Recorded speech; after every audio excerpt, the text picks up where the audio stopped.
This is Woody vs. Papi. Finally, what y'all been waiting on. The end of the decade podcast. It's a lot going on, so let me MC it real quick. So, got one of my good friends in here, one of my former Supreme allies, you know, Harlem bred, just like me as well. Damn, I want to give some good highlights. Just the master at just understanding the cultural impact of things, but living it the same way. The size 13 killer. Size 13, right? Yeah. You know, Yeezy 1s and 2s. Everybody can't say that. No, you can't. Battle tested. Except the Red Octobers. Everything else, though. But that's like just Red Octobers, you know what I mean? It's like if you didn't get those, it's cool. Just intro on the big homie now, shit, the way you live it, my boy Jeremy. Let me get some hand claps for that. Let me get some hand claps for my boy Jeremy. You already? Man? Definitely. It's been a minute. I keep touching. Trying to do this for a while. Yeah, you know, definitely. We in PVA studio. Shout outs to Ken. Shout outs to the big homie for setting us up. I'm not gonna lie, man. I don't even do real nice fancy setups like this, but don't lie, man. You know, like you gotta go for it sometimes. And we done had a crazy decade. You know, only time we even get this cute is like Art Basel. So for us to even go this far and do it in Harlem, where we're from, and to be able to be in the epicenter of black culture, Dapper Dan right down the street, I might scream at him. You know, shout outs to Dapper Dan. And then, of course, Sachee. What's up, bro? I mean, we're here. I'm excited because I've been on YouTube just like going crazy. I don't know if you saw last night. I was watching Greg Street old sneaker collection. Oh, word? Yeah, I was watching Greg Street old sneaker collection, man, and I was just really like I wanted to make sure I remembered everything in this decade, bro. It's been such a long decade, you know what I'm saying? And there's just a lot going on, and things done changed, man. So I'm gonna start with a couple little funny things, and then y'all could jump in. We also got special guests coming in and stuff like that. Shout out to Julia. Julia's gonna pull up. One of Sachi's friends is gonna pull up. I think he's an artist. What's his name? Donovan. Okay. What's his rap name? What's his singing name? Donovan. Oh, just Donovan? Yeah.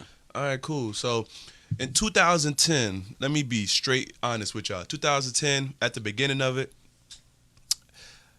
I was in college, and I was and the cameraman, he'll film me on this. Shout outs to Jalen. Also shout outs to Sean. But you'll film me on this. So I was in Gainesville, Florida. I went to a small community college. You know, I was trying to play basketball and stuff. So I was just in lust with some little young girl. But she had deaded me, right? And remember the whole 2009, there wasn't no Kanye West music. Like he was doing features, but he didn't have no album. So I was thirsty at the beginning of 2010. You know, so I was doing simp shit, like listening to like Say You Will, just trying to get to the other side of I don't know what, you know, and listening to like Currency. I was on NawRight.com all the time. I was shopping on PickYourShoes.com. I was also on Okini before everybody and a lot of people. Kanye University was still a thing, you know. And I was in my fields, and I was getting ready to drop classes and take my final trip to New York before I moved here. So that final trip was the last time my father was alive. So 2010, I started the decade not really knowing like what I was trying to do in my life. I just knew I wanted to get away from that bitch, and I wanted to get out of that college town because I was chopped liver, and I didn't want to play basketball. And I just knew that this culture that we was in was taking over my life. And I was like, man, if I could find a way to make money off this would be great. What was you doing in 2010? I was in high school. That's like 2010. A lot of people started like getting into kicks. Yeah. I was always into sneakers. Everybody, we could go back to 7th grade. Everybody know me for sneakers. Yeah. But then that's when like Facebook took off. Then you had like buying and selling on Facebook, Craigslist. Facebook buying this? Oh, Craigslist in 2010? Yeah, Craigslist. Chris, Took it back. is you shitting me or is you kidding me? Craigslist in 2010 had a full menu on there. If you wanted any Jordan, a Bronx nigga had it for you on Craigslist. No, I'm serious. No, I can believe it. No. It was a different energy, bro. It was a different energy, dog. Dunk exchanges. Oh, all that. Dunk Exchange, Sneaker and Friends, and Sneaker Con. Sneaker Con used to go crazy. Remember in the old church downtown? When they used to do the churches? Yeah. Like right there off Houston? Yeah, bro. Yeah, so we go back. You know what I'm saying? We go back in the sneaker shit. Yeah. Now we gonna creep up into that. We gonna creep into that. So Chris, so 2010. I'm laughing because we do this all the time. So It's funny. It's funny because I was 12 years old, dog. Like I was in like middle school, I think. Yeah, 2010. Like I was in the 7th grade. Yeah, so 2010, you was on your LeBrons. Yeah, no, I was definitely like that was my introduction. Like, cause I had sneakers before that, but that was my introduction to actually caring about shoes. Like that was the first pair I got LeBron 8s, home colorway. Okay. And that was like the first one that I ever was just like I cared about, and from there the addiction started. And 2010 was just it was a very important year in my life. I got into sneakers. My Beautiful Dark Twisted Fantasy dropped, so that changed my perspective on life, art, all that shit, and heightened it to where we are now. I mean, yeah. Since we in 2010, we could touch on. I ain't want to go to the music immediately because I want to slow burn this shit. But man, like Good Fridays. Oh yeah, that was some. Because people gonna forget about Good Fridays. People gonna forget about Christmas Good in Fridays. Harlem? Yeah. Oh my God, I can't wait to listen to Christmas in Harlem. As soon as I'm done. Oh man, Sachee's guest just came in. Donavon, what's going on, brother? Yeah, how you doing? So we talking about Christmas in Harlem. You just got to jump right in. Fuck it, right? So Christmas in Harlem. Almost every like a good 6 songs that was on Dark Fantasy was a Good Fridays track. Yeah. People forgot that, and that was my first introduction actually to learning about Photoshop. And I'm going to tell you why. Because on the internet, everybody wanted that font. That Impact. And that font is Impact font. And everyone started copying it. And that's when I realized, oh, so the things I'm into aren't too strange. They really are something that other people want to bite and people want to take inspiration from. Because, other artists started doing their Good Friday covers, kind of, And Devil in a New Dress, before Ross got on it, it was a Good Fridays track. People forget that. Definitely. Christian Dior Denim Flow, that goes without saying. Classic. Don't Look Down. Take One for the Team with Carrie Hilson and Pusha T and Sahai. The Justin Bieber joint, the Runaway Love remix. Yeah, Runaway Love remix. Shit was crazy. Looking for Trouble. Remember? That's J. Cole verse on that? J. Cole went crazy. On Looking for Trouble? I ain't say nothing. J. Cole went crazy on it. J. Cole went crazy on it. Crazy. That was like when everybody's introduction to Cole, when it was like, Yeah. yo, it was like, oh shit. No. He was already decent, but then he got a better look. But that was like, I got a better look with the that. beat dropped and it just like said fuck the world. I was like, God damn. Yeah. Did that ruin the experience of the album for y'all at all? To get that rollout? Hell no. Yeah. Hell no. That's Kanye West. Yeah, it was the first that a lot. I've heard that complaint, and I've always been mad at that complaint. Where it's like, by the time we got the album, I heard Runaway with Ye just rapping through they heard it in pieces, but that was a part of it, and Ye just realized like what a rollout is really early on. I'm gonna give you context. All right, context is always important for everything. So, this is 2010. We talking about leaked albums was the norm. Yeah, exactly. You know what I'm saying? Albums leaking weeks in advance, a day in advance. That was the norm. And then like that's when getting early tracks wasn't an issue because the internet wasn't as big to make it circulate. So if you had like Monster before Monster really was a thing, it was almost a bragging right. It was like, nah, play this. Especially because I was in the South. I was with people with cars. So every time we was in the car, I was like, oh, you gotta play. Either you gotta play my phone or you gotta play this CD. And it's crazy. People don't even use CDs in cars no more. People be pairing with the Bluetooth. Nah, for real. And you know what's crazy about Bluetooth? Bluetooth is like the worst type of guy. It's the guy who saw you dating a girl the whole time and could have took her from you from the beginning, but he like let you mess up. And then Bluetooth was like, I'm here. Because you gotta think, That's some shit right there. AirPlay ain't nothing but like Bluetooth and internet swagging out together. AirDrop, all this stuff that you do like through Bluetooth, the Apple Pay, that's Bluetooth. It's just another level of it. So every device got Bluetooth to the point where now like you can put your actual apartment key on your phone and you can put it next to your door and unlock it depending on the building you live in. Real shit. Yeah, so NFC shit. Yeah, so to circle back to what you were saying, because you brought up a good point, I don't think it really messed up the experience because it was just a different time. So and to see the music grow was fun at that time. He was going like to make a version of like his original version of Soul Paul. That's just him rapping through the whole thing. Yeah. It was really good for kids to see what it's like to live with music. Yeah, like you saw that, like, and then because that's my favorite version of Ye, because he was like, it's right where the talent and the ego matched. Because that's when he was still in his like production Quincy bag enough to be like, no, like I need to, like, I have the entire idea and I know like all the voices and tones I want on this, but like it can't just be me. But he made there's a 10-minute long version of Soul Paul that's just him spazzing on the whole thing, but he was like, nah, I need push, I need Let me tell you why that's brilliant. Let me tell you why that's jokes. Because I think Kid Cudi had a show either in L.A. Yeah, he had a show in L.A. Kid Cudi did, and Kanye came out, and that's when he was dating Amber Rose, and he performed Soul Paul. But because he didn't have a second verse, he told the DJ, he's like, yo, cut that off. But like, if you listen to Playboy Cardi Cancun, he don't say cut that off. That shit is just, the song's just it. That's it. He's not adding nothing else to the song.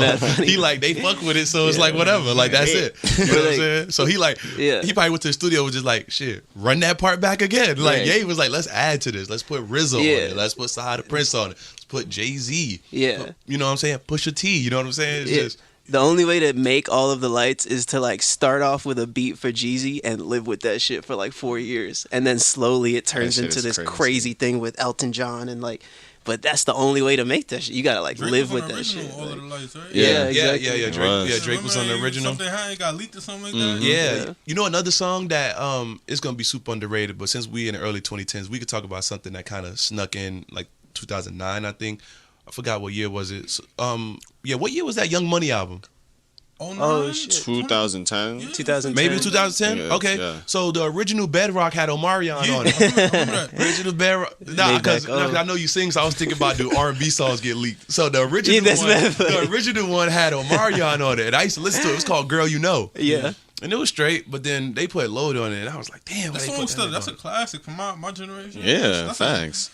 I ain't gonna lie, Young Money, they was looking like the Avengers. You know I mean, what I'm saying? Like, at the end of the decade, two of the biggest artists of the decade are Young Money artists. Yeah. You know what I mean? Like, this podcast is so important for me because I graduated high school 2008. So from 2008 on is how I see like culture. Yeah. But I shouldn't, because the 2010s is the 2010s, you know? So it's like, 2008-9 is so pivotal to 2010 because you got like, you got like Swagger Like Us, That's the first track to really like bring a group of people on. Like, all right, so let me ask you a question, because there's a lot of things that came out in the late 2000s.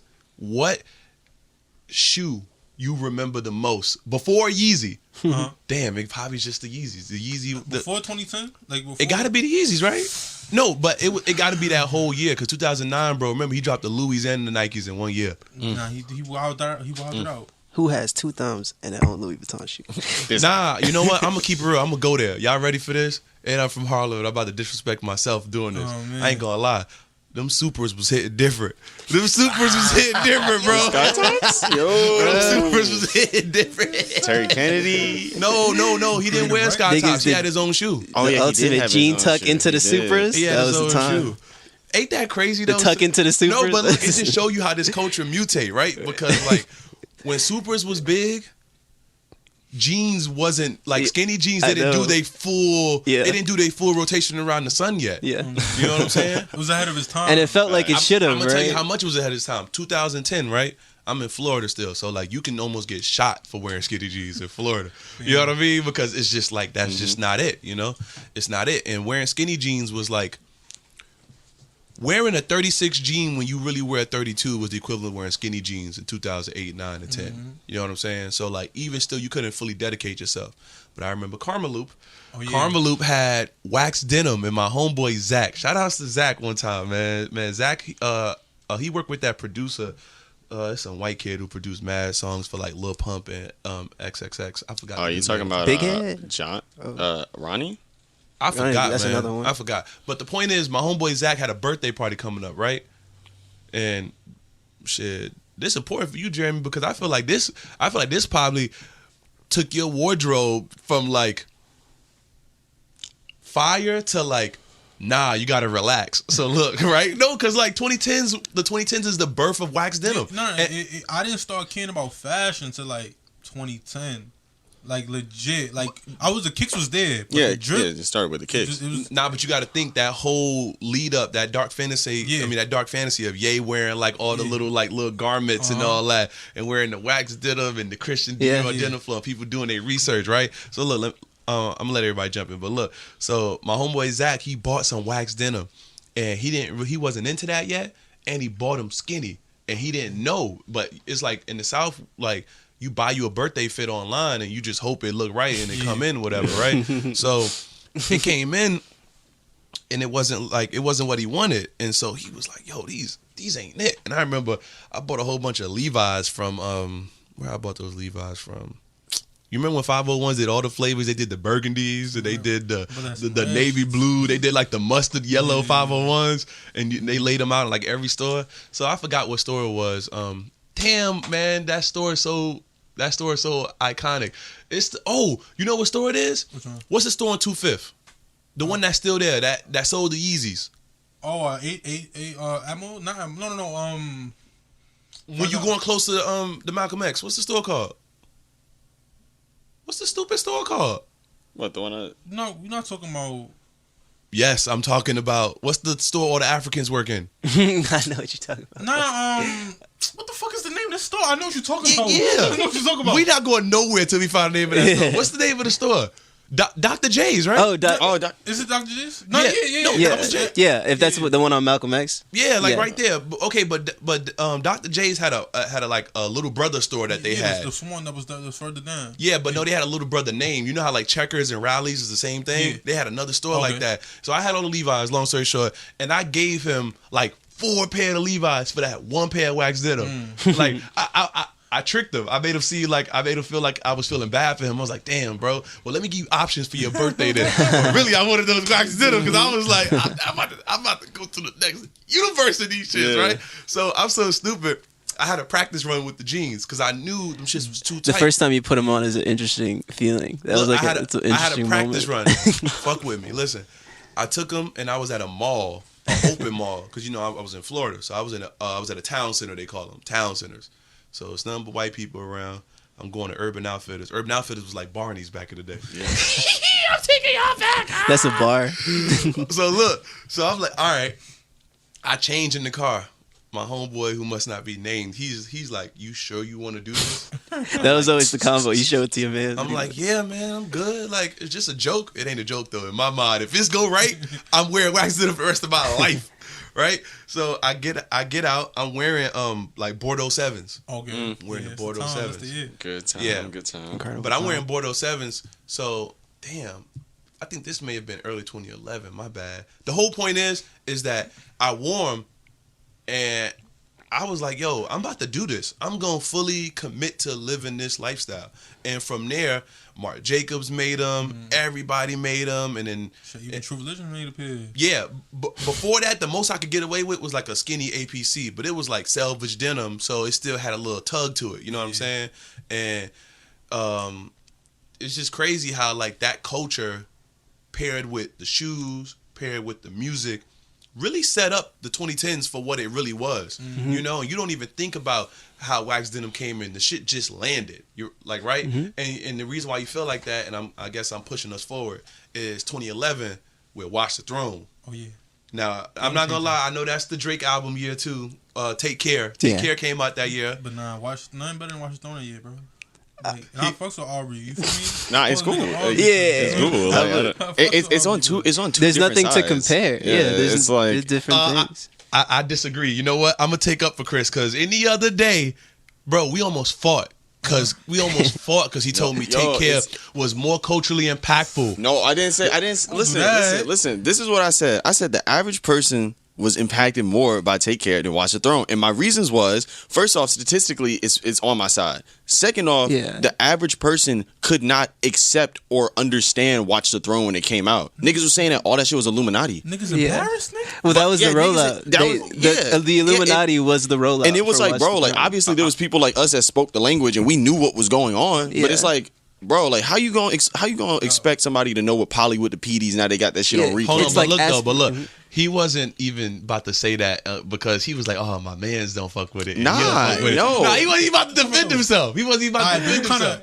I don't want to bring age into this factor, like, but like, No, I understand. I like, was you young. kind of like younger. Like I was like 2010, 20.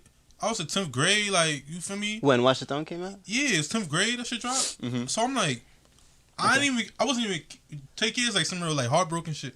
You know what I'm saying? I didn't even get my heart broken by a bitch or nothing like that. Yeah, I wasn't even thinking about that. Nah, but We didn't either. hold on, but look, Yeah.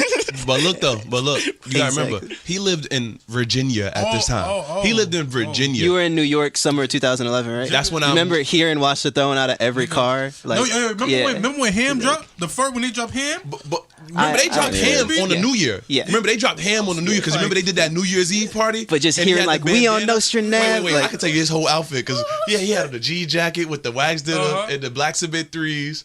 Look, Chris, this all I'm the way saying. I see it is like It's Watch iconic. the Throne was like outside culture, and Take Care was like all my niggas aren't here, and I'm just listening to some shit. Like there's Yeah. no That's reason real to shit, though. compare. And this is because the one is aspirational, and one was like just meeting people exactly where they're at. And I don't feel like Watch the Throne all the time. I feel like that's my best self. Take Care was like I'm just in the crib listening to some shit, and none of my niggas are here because I was getting made fun of. You speaking facts. So Because look, in New York, like niggas was making fun of you at that time for being a Drake fan. Like that was the corniest shit. I pulled up some old like on Facebook. You know, I got the memories and shit. Just going through that shit. I seen like I'm saying Rick Ross better than Drake. 2010. Yeah, yo, it was still, Well, it was that was still. okay then. That was a Teflon Don. Wait, yo, no funny. Yeah. Listen, we gonna talk about Rick Ross for a Oh, second. Ross was hot, bro. But say Like, Ross, passed away at that 2010, 2011, right? They might have said he was the greatest. Yo, that run that he had, he was the ridiculous. greatest of all Teflon time. Don. But It's wait. ridiculous. I gotta say this because Chris, I finally found a compromise for you. So I'll say this: Take Care birthed young black internet culture, yes.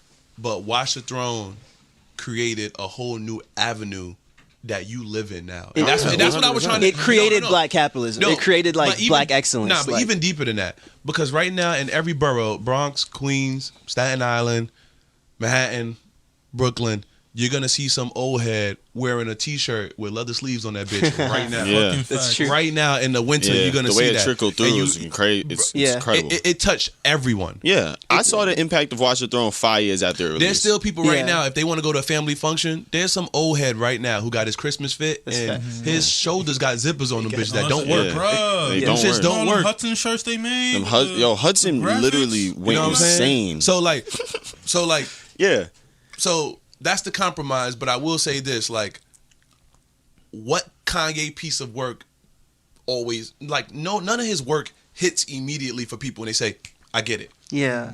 There's people who I've known and I've had for friends for years, and they told me 808s was trash. And now Kanye is so far left from 808s. Those They want same that people back. tell me 808s was fire. And I'm like, bro, you made me feel like an eyeball for listening to it. Mm-hmm. You made me Yeah. feel like an eyeball. But we can't talk about the 2010s without talking about mixtapes, and you can't talk about mixtapes without talking about Wiz Khalifa. Or you can't, talk about a Currency. And I guess you can talk about like the end of Lil Wayne's run, because that's like the end of it. He passed like he passed. Wait, No like, Ceilings so was he got 09. carried. He was getting carried. Oh, since it's 09. Yeah, Yeah, he was getting carried, but like the Drought 3 is also. Sorry for the Wait came out this decade though. So Yeah, that was yeah. hard. Sorry for the Wait came out. And that was decent. Yeah, that was Yeah. fire. When did Carter 4 come out? 2011. That was a good album. That was a was. good album. Low key. That was a good don't- album. don't- It was a good album. It was a Don't good say album, nothing but- edgy on this Low- because, key, bro, listen. because I know the Carter. Like, I have a master's degree in Lil Wayne. Look, it's Carter 2, Carter 3, then Carter 1, and no other Carters exist. Carter 4, yo. Like Carter 4 is good, but it don't exist in the pantheon of Carters, bro. Because the Carter 2 was written so wonderfully, bro, because that's when he was still hungry. So Carter it don't 2 is matter- my favorite. So it don't matter if it was Gilly the Kid, whoever. Bro, he had a song in there called "The Best Rapper Alive." Yeah. He was capping, talking about come battle him. He wasn't really going to battle. But the point was that at that time, battle rapping was like Pokemon fighting. Like you thought Yeah. it was two gladiators. You didn't know. You know what I mean? Like battle rap had respect back in the day. Damn. Carter Like 2, Lil Wayne thought he was from Harlem. yeah, no. He thought he was from New York. He Yeah, thought he was from absolutely. Harlem. He was doing all the Jewels. Remember the Wayne Jewels tape we never got? Yeah, I can't feel my Yeah, face. Shout out to I can't feel my face. So mixtapes, right? Mixtapes, like shout out to whoever started mixtapes. I don't know who started mixtapes or whatever, but like two dope boys, Yep. Nah Right, Yep. Hot New Hip Hop, Yep. One could even say Vlad TV early on. Ear Milk. You could even say this is 50.com. Yep. Like they had the music, and I remember these artists are not a thing as much right now. But this is 2010, so I want to give everyone a moment. So like a Pac Div. Yep. Or the Cool Kids. I was about to say the Cool Or Kids. Mickey Fax. Who do you think kicked off Or the Asher blog Roth. era? Because Damn. it was all the reason why the blog era was so special. It was a new way that we got artists. Like we found out about these people differently. I mean, I'm behind a double XL poster, so you might as well say somewhat double XL when they did that freshman class. Yeah. That freshman class was the first time people actually like gave it a category a bit. And was like, this new breed is gonna transcend hip hop. And if I could remember the list correctly, this is gonna show my age, but this is gonna show how much I cared. It was Wale, Mickey Fax, Charles Hamilton, Currency, Kid Cudi. They were the Karma Loop of music. Blue. Yeah. So your memory top tier, bro. Yeah. Was it Ace Hood on this one? I think he was in that one too. I think he was. So. I know they pushed someone in there who wasn't like normal. Yeah. They pushed someone in because the first list was ratchet. The first list was It's like OJ the Juice Man or whatever. No. What was 2010 is J. Cole, Wale, Pill, Nipsey Hussle, Wiz Khalifa, OJ the Juice Man, Freddie Gibbs, Big Sean, J Rock, Fashawn, and Donis. Okay, so They 2000. They had Fashawn on there. Okay, so you That's know what it crazy. was? Okay, so like, all right, so let's think about it like basketball season. think it was 09 No, let's that think you're about it like talking basketball I get season. what you're saying. They were 09, but Yeah. they did their best work more or less. 2010. in It's like the 2010. 2003 draft class. Like you had to give it a second. Yeah, exactly. So, but Oh yeah, Asher Roth was the person you were missing in the one you were talking about. You were no, saying I said it. I was gonna get to it. Oh, okay, my bad. No, it's cool. Yeah. So, blogs. I guess it came with that. It came with that momentum, and also just like downloading music. LimeWire, Facts. BearShare. wow. Remember Bear BearShare. Frostwire. I did my Frostwire, research, too. right? Yeah, we in the zone. I already know we in the zone. That Bear Share Day. That's the first time I ever saw the. I remember my cousin downloading my kitchen video off of Bear Share, and I remember watching that shit. Like, what is this? Does it scare you that all of these moments don't exist because they're not cataloged on streaming? Samples can't get cleared. These things. It scares me like how much culture happened in that period and that nothing is cataloging it. But that's why we're talking about it. Exactly. We're cataloging it. Exactly. So it's all good. Yeah. Now, there was a point where I thought Kanye West literally was a member of the share website MediaFire. Remember MediaFire? MediaFire. Bro, I ain't gonna lie. 'Cause that's what I ain't gonna lie. On BearShare, they could lie to you. I don't download a lot of Soulja Boy by accident on MediaFire. You're Soulja Boy, though. I thought I was downloading like a Soulja new Boy Young Jeezy genius for mixtape. that. And I That was got his hack. That was his genius And I got hack. the Soulja Yeah. Boy like she got a dump. And it took me years. Like we played like the South is so weird. Like for an intro when we came out as a basketball team, we used to come out that she got a dunk. I swear to God. But you know what it is? The South got beat. energy. The Nah, South that- care about energy. They that don't care beat, about bro. lyrics. Yeah, but I don't know why we came out to that. But look, It's like the best beat but ever. look, my It's whole point of bringing that up is I didn't know for years the first two lines he say like it say yep and then he say wow. I don't know. Shout out to Reggie. They used to be like, Wow. yeah, wow. I don't know what they used to say, but now I know he say wow. But yeah, so MediaFire would really give you the real track. Like Facts. for sure, you knew what you was Or getting. Mega Upload. Mega Upload is the one that got the lawsuit with Swiss Beats, right? Yeah. Kim.com, Yeah. and then they made Mega.com. Kim.com. Kim.com was one. He was at the same time the number one player in Pirate Modern Bay. Warfare 2, and he also Yeah. owned that website. Now- and Pirate Bay. Crazy. Now I'm gonna give y'all one more who used to have the whole zips waiting on you for a whole album. The D. Omen. Remember?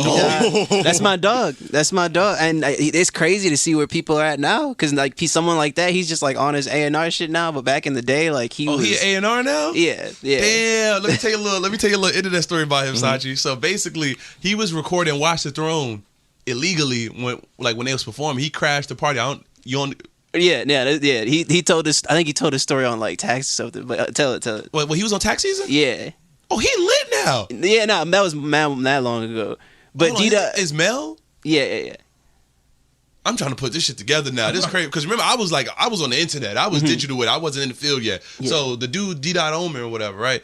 Or like they went to the Watch the Throne listening party. Remember I think like Michelle Obama was there, Yeah. all that. So like nobody could record it. This nigga was in there recording. Yeah. Mind you, the recording get to the Kanye blog, Kanye Twitter. Yeah. So I've listened to I'm like, yo, this is the best thing I ever heard. But they trashed him. Everybody went on Twitter and everybody was like, yo, like, what are you doing? Like, what are you doing? Like, why are you recording this? You know what I'm saying? Yeah. And it was just like, he kind of got blackballed. That like, was his first thing. Yeah. yeah, and like people like try to tell him like, yo, you're gonna get blackballed for this. You know what I mean? And you see how Jay-Z is even to this day, taking phone 2019. You know, so imagine his energy 9 years ago. You feel me? Yeah. So or 10 years rather. So that's interesting. Now to help out to figure out what started with blogs, I will say this strengthened blogs a little bit. Twitter. Yes. I agree. Because when Twitter first came out, people forget the biggest celebrity on Twitter was Ashton Kutcher. He was the biggest celebrity on Twitter. And Twitter was about talking to a celebrity. Like, what's that thing that girls do if they want? If Curious Cat or Ask Me or Ask FM or something. No, what's the new thing that girls do that Drea was about to do on the internet on OnlyFans. OnlyFans? That ain't got shit to do with talking, but Listen. What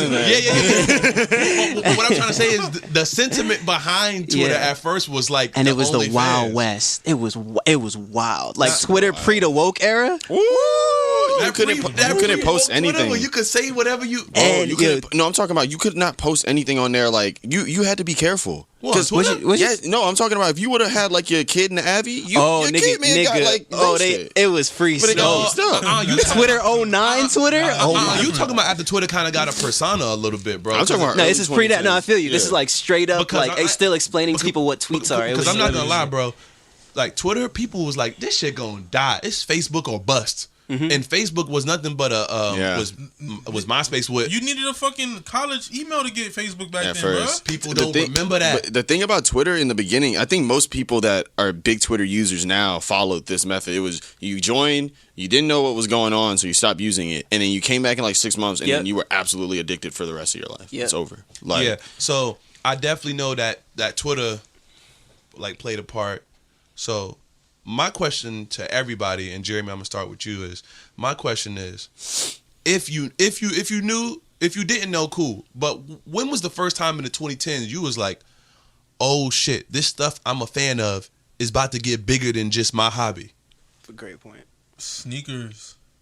I swear to God, bro. It was just like I was just liking kicks. Like me and my brothers just like kicks. We grew up liking kicks, wanting sneakers because of basketball, all that shit.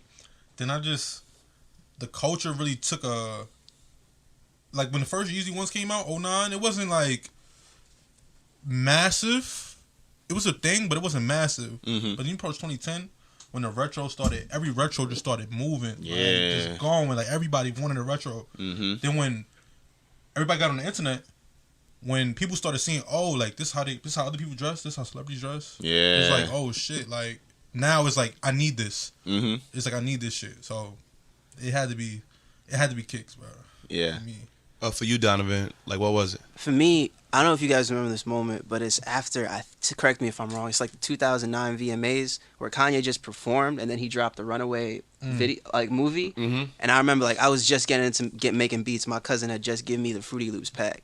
But to like see him like on stage with the MPC and see him like in the video with the crazy art design and the girl like making beats, that just like it set the tone for like what the 2010s Renaissance man is. Like you're like a visual artist, you're a music artist, you're a producer, you're a rapper. Like to me that really set the whole tone for the 2010s. And then like the coolest thing to be was like a producer, a graphic designer. Like for some reason like Ye starting off the decade like that. That's when I realized like being like a behind the scenes person who's really like making shit and not just like in front of the camera is like the thing as well. I want to say this though, it don't gotta be early 2010s because my answer when I say y'all gonna be like woo. So go ahead, Chris. Go. Concords. Concords, because when I hit Tumblr, oh my god, it was Concords, and then the final nail was the foams, the Galaxies. At that point, talk about those. You see, I almost bought a pair yesterday for $550. Wow, that's I hit him in the DM. Like, when the Concords first hit. At this point, because the Concords, that's when you can still do the like. Before that, you could do the phone order. Yo, they stopped doing phone orders around. I was on the phone with the lady. She was like, "You can wait with me until 12." As soon as 11:59 hit, that she hung the phone up on me. Oh my god. I was sitting there young as hell, sad as fuck. I did not get a pair of Concords. Yeah, I got a that story year. about those shits though. Yo, I ain't gonna lie. Galaxy Like phones? Galaxy phone pods is the equivalent. Galaxy phone pods is the equivalent of the cute girl who went to high school with you, who only dated people who was already older than you, and now she hasn't aged well. But you doing good. That's the And one now you she still, looking at you. Still, but I don't know. I still would Be like, throw it. You can still wear them. You can still wear them, but just remember, how I used to. that's something to keep that same energy Yo, bruh. because I ain't gonna lie. If somebody would have walked into a Galaxy phone posit line right now and said, "None of this shit gonna matter," because an artist named Travis Scott gonna make me way more money than this line could ever. Yo, It was bruh. so crazy. Niggas was balling in foams, Yo, which bro. was the craziest thing. To me. Yeah. Like I mean, niggas was really. traditionally it is a basketball shoe. When but you Yeah. had, you got to put this in context, bro. 2011, like phone posits. If you could afford a phone posit, that mean Yeah. you had money. Yeah. Facts. It was a You status had symbol. money. That's 217 after tax. Yep. A You lot. had money. 190. The pros was 190. Mm-hmm. And you pushing them to 200. You had bread back then, Yes. bro. When the Galaxies dropped, I told niggas in school, I was like, I'm gonna get them. I was like, oh, you like them? Nigga, watch. all right. Put up to school. They didn't know what to do. Bro. Y'all all got him at the time I got my pair. I got my. because that was Did you above get- my did you get league. the rookies? That was I couldn't get 21 him. Mercer. You get the I got- rookies? No, I didn't get the rookies. No. But I had got the whole the LeBrons, the Flight Ones, The KDs? nah, they go KDs because I slept on them. Jeremy, Yeah. you gonna love this shout out. Shout outs to my big homie. I don't little man nobody, bro. We all peers. I don't care if I knew you 10 years before you was whatever. It don't matter. Shout outs to my big homie Val. Remember when Val was a kid? Val was a kid out there. Bro, he was a kid out there. I can take it back, bro. Val, when I was in high school, Val was just a little like he was young, like Yeah. bro. He was chubby skating. kid. He was skating on fucking in the park, being a bro. He used to skate by on 12 Park. Used to be cursing out teachers and shit. I'm already knowing. So look, what's scary about like where we're going so far? I'm gonna give y'all a prelude where we're gonna go. We haven't talked about our future yet. Yeah. We haven't even talked about like Supreme yet, anything Yeah. like that. Like 5 panels. Remember that was like a thing. The Yes. yellow one. But They would sell out every drop. But And with the one Hulk that they used to have? the one thing that did it for me, and I was like, yo, this shit that I'm into is bigger than me now. Cause like I'm not y'all OG, but because I got OGs and I'm still learning about them and I'm doing my research on the people who laid the pavement for me to be able to walk. So, but when I was walking, and especially doing it in Florida, because we did it well, but we just did it in Florida, was I realized nobody was like me. You know what I mean? And it's funny because how far we've came in 2019, everyone looks like me, and some people have a problem with that. I don't have an issue with that. So I don't care if a bunch of people wear the same brand, same this, same that. I'm not mad at it. But the one time it hit me and I realized it wasn't just mine no more was the Ben Trill 40-ounce snapback. Oh shit! I told you. Yeah. Forgot about that shit. I told you. Yeah. When that hat came out, Were you mad at it? Were you mad that it was? Hell no. No, because I mean, like something that was yours was taken. That not mad, but like nothing that's mine is taken. Yeah. But something that I took a beating for is now given out to people to love and jump into, almost like as if that's the only thing to do about it. You know? I think like, that's the frustrating part. Like when people finally caught 808s, the sound. I was telling y'all niggas this shit was fire. Like last, it can be frustrating. Yeah, but It can be frustrating when now they come back to you a year later and they're like, that's facts. But I think one thing me and Chris have learned is okay, Chris, you the first to leave from VA in your little sector, and yeah, people might be doing stuff you did prior, or they might like things, or hindsight's 2020. But if you get salty and you don't make it, you a bitch now. Facts. Because actually, you Facts. do all that complaining just to not push it forward. So the thing is, you can get mad, but are you gonna get even? And you don't get even by just sitting around complaining. yeah. You get even by ascending. Yeah. You get what I'm saying? Yeah. It's Jeremy, important. Yeah. Like Jeremy, you could easily go back to your old block. You could easily go on Facebook forums. You could easily say shit like, "I miss the old days," but then you wouldn't be who you are right now. That's a fact. I got I used to like. I was like when I was younger. Like when I seen like everybody started like the sneakers and shit. I was like, Yeah. what the fuck? Like where y'all niggas been at? Yeah. But then it get old. I'm like, The frustration is just a I like waste of time. I'm over. But bro, if I miss a pair of sneakers now, like if I don't get them, I don't care. I don't lose no sleep over that shit, bro. Because you've been through that. Nah, that's real. I'm past all that point of like needing that. I'm like, yo, if I get it, if I really want it, I know I'm gonna get that shit. I'm gonna buy it. Yeah. Straight up. Nah, that's real. So for me, I don't trip because, you know, shout outs to ASAP Nash. Nash used to always be like, he used to always spell it out perfectly. Like, I wasn't in Harlem when they was in Harlem. People calling them gay. People calling them weird. Having a skateboard was weird. Listening to certain music was weird. Y'all not New York niggas. Like we're wearing certain brands is weird. Why you look like other cities? Why you look like other cultures? That's weird. I was in other places being called weird, but we all weirdos shared this same sentiment that like, yo, we not being treated fairly because of what we look like. But how do you get revenge? How do you amplify that feeling and turn it into something? You gotta run the whole market, right? Yeah. So we run the whole market now. Which is what the 2010s was. Like we are the weirdos are we was gaining traction. And by like 2016, this shit was a wrap. Bro, the internet. By 2016 is the perfect Uzi's a superstar. Because really what it was is like it's like people like because you got obviously people that are in like bigger cities that could find others that thought like them. But it's like when you're a person like say like me, I was in a nobody town. I was the only person within 50 square miles that knew about what the fuck I'm talking about. But I can go on the internet and I see all these other people that are thinking just like me, and from there, you know what I mean, the thought is solidified. It's like, all right, this ain't no bullshit, you know, like, and we gonna keep doing this. Yeah. And that's how this podcast is here. You know what I mean? Like, shit's crazy. But no, it's real shit. That ass. It's very interesting, man, because that shit really set up like that hat for me. That hat, and then another thing, Ian Connor. Ian Connor showed what Instagram could do. Yo. Yeah. He showed what Instagram could do. Throwing the easy tools. You know what I'm saying? Because believe it or not, I don't care what nobody say.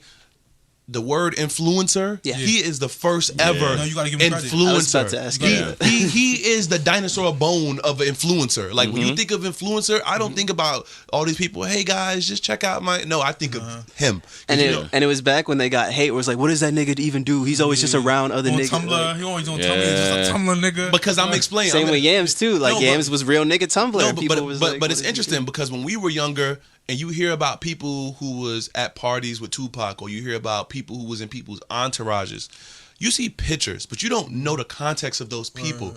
Instagram allowed people a window into those people day to day. Yep. And those people day to day sometimes was just as fun as the rich people. Yeah. And then it started making you realize, maybe I can get virtual currency.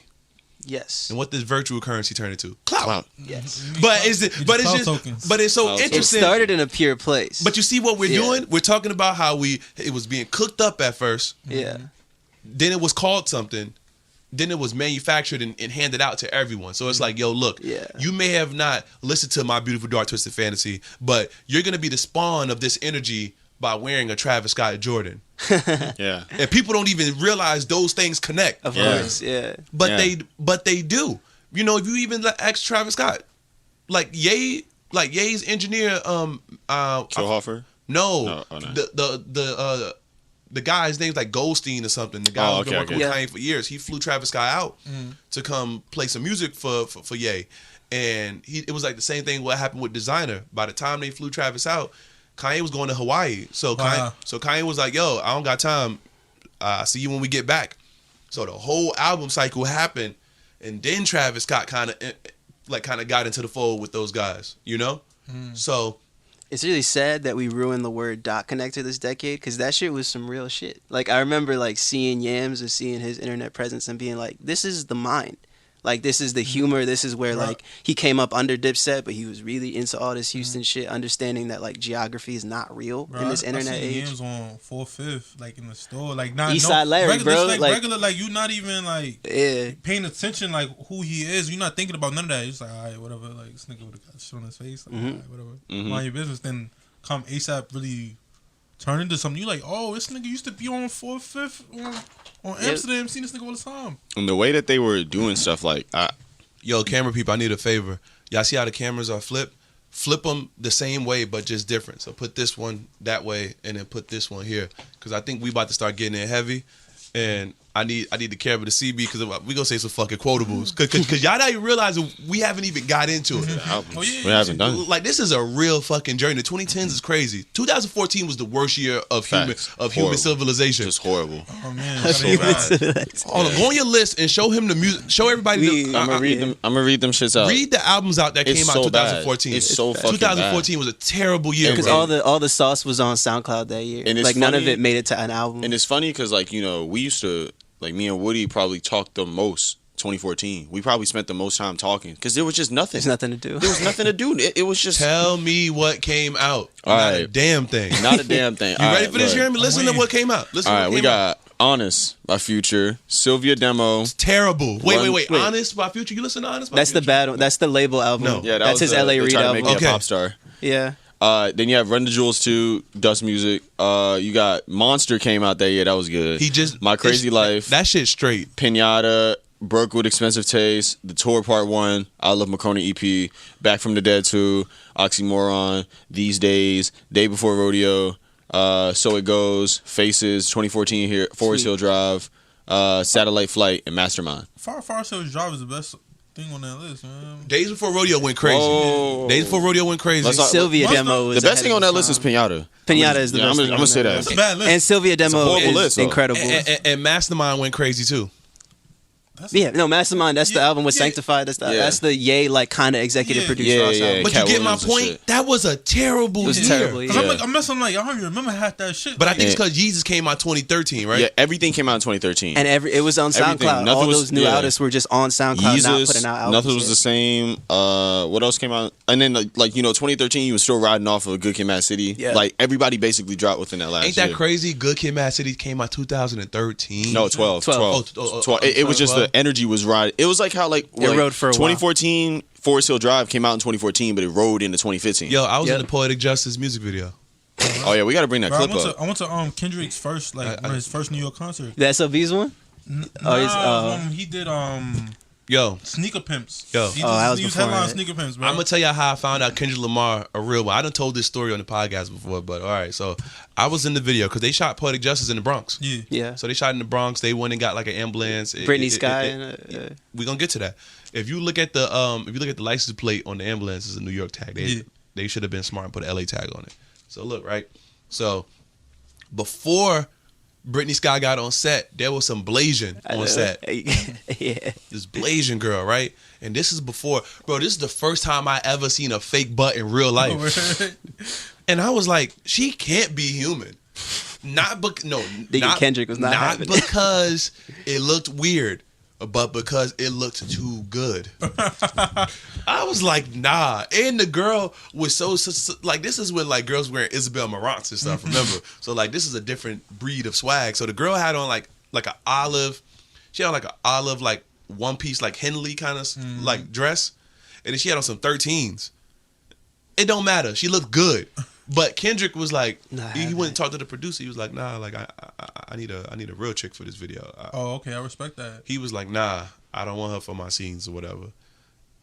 And they went and they made the call. Britney Sky pulled up with the baby hairs, and the rest is history. Yeah. Iconic. But ain't that crazy though? And the way that like kind of high key helped shift the beauty standard, like that's like the it helped shift the beauty standard 100%. because that was melanin before melanin. You know what I'm saying? Right Because around that time, girls wasn't talking about the sun hitting their face. bro. These bitches was using cocoa butter the way they were. They probably was using like the white people made one, the one that looked like a little like brownish, not that pure white one.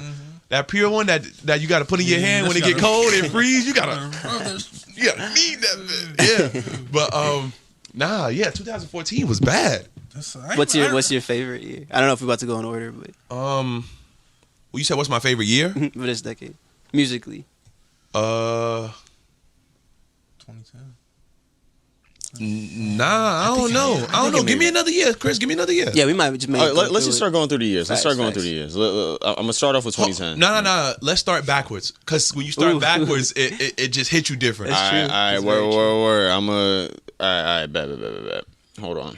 All right, 2019, we got Bandana, So Much Fun, Slamir, Feet of Clay, You Know What I'm Saying, Igor, All My Heroes Are Cornballs, Rapper Go to the League, Glotoven, Hot Pink, Jesus is King, Hitler Wears Hermes 7, The Lost Boy, Dripper Drown 2, Port of Miami 2, Fever, Psychodrama, Days Before 3 and Free Wave 3, Eve, Baby on Baby, What Would Sheen Do, Cause I Love You, Ignorance is Bliss, and then like We Love You Tekka. And When I Get Home by Salon. Yeah, I forgot. And the Benny album. My bad. I only had EP. the So rap look, voice. anyone who's listening to this podcast, this is the rules. All right, we only fuck with rap because rap is the new rock and roll, like Ye said. But if your alternative album or if your R&B album can transcend its genre, we gonna fuck with it. Yeah. So Steve Lacy, we gonna fuck with it. Yeah. The internet, we gonna fuck with it. that. Frank Ocean, we gonna fuck with it. Right. You know what I'm saying? Now, can Frank Ocean get album of the year? No, Donovan, I don't. You wasn't here for this, but it is unanimous in this room that we're basically trying to figure out the rest of the 9 albums. Number 1 album of the 2010s is My Beautiful Dark Twisted Fantasy. No debate. I agree. Yeah. That's like And the most unanimous thing. But it's like a ever. joke that it started it, and then it's like let me start the decade this way, and y'all niggas is gonna have 10 years, and y'all not gonna top that. That might be so much of a standard, even the same way Michael Jordan being the best is. It was the first world where it's like this here's the rollout, here's the understanding, visual, like the here's- unanimous GOAT Yeah. of something. It defined what the color red looks like. Facts. It sounds like the color Facts. red. That's good. He Yes. That's a good. I never No, heard facts. somebody say Here's that. here's Oh, what that ain't- here's the that's world notable. of the color red. No nigga has done that to a color. Like this is red. He went crazy. Yeah. Damn. Maximalism. at And the its color finest. grade of the video, like it's such a simple color grade. That LUT is in every program now. But to see that grade, to see the way the sky looked in that video, this nigga made a world. That was the first world I ever saw fully and completely executed. And that shit was so fire that Kanye distracted us from the fact that he is a horrible actor. I was eating that shit up when I was young. But I was watching First that. rule of this, and that was his first Trump Don't bar. believe Anything you say on the news. Yo, that was his first Trump bar. Yeah, That it was was. his like. But that shit, I watched that shit mad time. I never processed. You gonna Bro, make me go watch it's that 'cause the shit? color Look at grade it, was like, so color grade good. was crazy. The versions of the song, like Dark Fantasy, he was put a time different. into it, bro. Yeah, He it was. put time. But it I was always different. loved that about Ye is that the live version, then the studio version, the video version, is Yeah, always all gonna be different. Always variations. different. Like when Yeah. I hear he say, "I'm still working on all of the lights. I'm still correcting shit with the song." I'm like, yo, Yeah, like the I need strongest shit. I can't, Strongest shit. It makes me want to hear Oh, remastered. don't forget about your soundboard. It makes me want to hear remastered. A remastered version of the album, bro. Like I just want to hear remastered. It was him at his full. You know what he needs to do? self-awareness. You know what he needs to do? He needs to put out a collector's edition. Ooh. A collector's edition. Put the album back out. Yeah. Put some shoes back out with that bitch. That's not You know gonna what I'm happen saying? though. The secular music. He Nah, he'll eventually get. He'll Put Perfect back out because he recognized that it's still perfect. Yeah, no, he will get. He got. He will He's put gonna it come out. back. Eventually. Looking eventually back, put it the out. Red October's matched the MAGA hat. Nah, don't. that's crazy. That's crazy. He That's gonna do crazy. that when Ye is in his like introspective bag. Maybe can't wait. 10 years from now, he gonna come back and he gonna. But do that. it's crazy because like if you look at it, Looking back, the Red October's matched the MAGA hat. That's it. He gonna give That you shit that is gonna be Ye. amazing. He gonna give you like that bar, and he gonna understand his full career and everything he's you done. think he'll ever go back to Nike? nah, Yes. I don't think he Mac- will. Mark- I don't think the he'll. reason- no, wait, can I- I don't think he'll go back to Nike. Yo, look, The reason why he he's left gonna Nike have- was because of Mark. Wait. I think that he'll have his own independent sneaker Exactly. company before Nike. Are y'all Like- not understanding that? Are y'all not understanding that? At some point, in the 2020s, that people are gonna understand that companies are more or less. I mean, people who are entities are just as big as a brand. What's the difference between? This is the decade we got. The Medici family. No. Feel me on this, Jeremy. I'm about to like. There's a good chance he go back to Nike. Think about this: Concepts, Kith, Yeah. Foot Patrol, stores in the UK, sneakers and stuff. These people can collaborate. These stores, these entities can collaborate with whoever they want. Yep. Concepts can do a shoe with Adidas one day, Yep. then go work with Nike the next day. Yeah. No one trips. Facts. Everyone gets what they want out of it. Why is it that an entity, a one-person entity, can't go work with Adidas one day and then go work with Nike? He can. He can. Nah, but He doesn't want to. Yeah, I just don't think that he wants to. was throwing- Nah. And look, this is the reason why I say that he doesn't want to is because Kanye right now is he's in the process of literally getting the facilities for everything. The only reason why he couldn't do these shoes is because he needed to use Adidas to be his Medici He family. has the capital now. Yeah, now at this point, he's trying to cut out the middleman entirely. He's trying to go from seed to sow. So if that nigga starts really getting the the you know what I mean, like the facilities and shit, I can see Yeezy operating as a 100%. Look, man, that man is his wanting own respect. entity. That man is wanting respect. That's a good point. At the end of the day, the entertainment sector of Nike is a new thing. Right. You know what I'm saying? We can talk about that. No, yeah. We Yeah, can definitely yeah. talk about that. And at some point, they will buy someone out of their name when it comes to entertainment, because they don't. The last thing they want is for someone to LeBron or Jordan brand a situation and it ain't under Nike. Right. Let's just keep it real. Yeah. You know what I'm saying? Let's keep it real for a second. Like really think about this before we all make judgment. Let's just talk about the facts. The facts is this, okay? Kanye West can easily get so big to a point where, oh, that's dope. He can easily get to a point where people more or less buy into Yeezy so much that he holds a giant share of what Adidas makes. Yeah. Once that happens, a shareholder from Nike could easily point out, we're not making as much money because of him.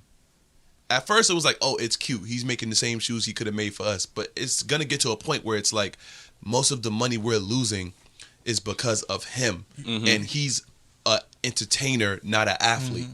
And their entertainment sector is getting bigger. Yeah. They're working with more artists, and it's not F&F. Because they virtually didn't have any at all. All through the early 2010s, it was nothing but like seeding out F&F for like entertainment purposes. The Rockefeller Air Force Ones, the Vibe Magazine Air Force Ones. It was like gifts for events. Word. They didn't think entertainers were going to have such a grasp on people Bruh. when it came to SKUs and shoes. But you want to know the full power of Ye? If you process it like this, he is going to be the new retro Jordan. Yeah, fact. For when in the future, when these kids look back, the next generation that's going to come, Yeah. they're going to be like, yo, Yes. I had them 750s. And that's why, like, how would a company make an offer to Kanye West? Like, how do you even quantify the number? Like, Kanye is all about heat checking. I feel like he's just going to show, I'm that nigga. He going to go to Nike. I'm going to make this. I'm going to do this. I don't even know what the number is. Like, And it's just, who's going to prove a point? Y'all fucked up. Yeah. Simple as I that. mean, he's a vengeful man. I ain't thinking about the number only reason why I ain't thinking about the number because it don't matter, because you got to think. Let's say he go work for a high fashion company. Kim Jones just worked with Stussy and Jordan. So if Kanye go work for a high fashion brand, he gonna bring Adidas to that party? No, he gonna go do whatever he want to do there. I doubt that's his goal now because he doing other things. But my whole point is that, bro, like, he's gonna, like, someone in this realm, Virgil too, whoever, someone's gonna get so big in the entertainment world that person's gonna get bought out because, the entertainment sector is just getting too big and outrageous in terms of money. Because now Nike's doing something that they've never done before, which is telling half truths. And I'm not talking about telling half truths in terms of like their bottom line or like their business. I'm talking about how they're advertising something. So let me give you an example. When they do a Spike Lee commercial with Michael Jordan, that commercial is perfectly suited for how Michael Jordan wants to actually operate his, like, basically what I'm getting at is you can't lie about Michael Jordan scoring 55 points. Yeah. There's no lie about that. It's all sports. You're bringing entertainment into the sport. But with entertainment, never have you saw someone have to act like they're active. You got people who ain't got shit to do with sports. If you put them in a boot camp, they would die. And they make shoes. And I'm not just talking about Nike. I'm talking about all brands. All over. Everybody got active wear. Yeah. Ivy Park. Bruh. Yeah. You ever saw Beyonce run a mile? yeah, that's very Yeah, interesting. You know Kylie had the same thing. You seen a nigga Ninja? Yeah, Ninja got his own Adidas. Athleisure is also Esports. Bruh. That is going to be the biggest industry Bro, in the future. They told me I'm not an athlete. Bro, I go to listen. the garden and play one-on-one. yeah. See, he had that mindset early on. Yeah. Everybody else Isn't was it like, crazy that it took that long? It took Kanye making a mess publicly. Yeah, Yeah, like and- it's like a Nike diss song. and my whole point is, Couches. and that's why people like Virgil so important, because Virgil can go. He's done almost every sport for Nike so far. He's done tennis, he's done track and field, he's done basketball, He Just did skateboarding. He teeter-totted with skateboarding. Like, he's hitting all their avenues and just open up this new setup for them to say, you know what? I think we can make this entertainment thing bigger than what we thought we could, because it's a sports company. But their biggest pull-ins right now in terms of progression and innovation From non-athletes. is from non-athletes. It don't matter. Yeah, they're going to put the best airbag in every LeBron shoe. But who's wearing that casual? That goes without saying. Bro, that is And the what biggest athlete? point. I'm asking because I don't know. What athletes have true influence in the fashion world? Well, it don't even matter because Kyrie's new shoe look like the Yeezy too. Exactly. But none of them have. You know, the issue is like it don't transition off the court to. Yes. They're so technical at this point. And that's Yes. been my biggest point. And like they strayed Nike strayed away from sneakers. Yo, being- Sachee, go get Julius. She outside. All right.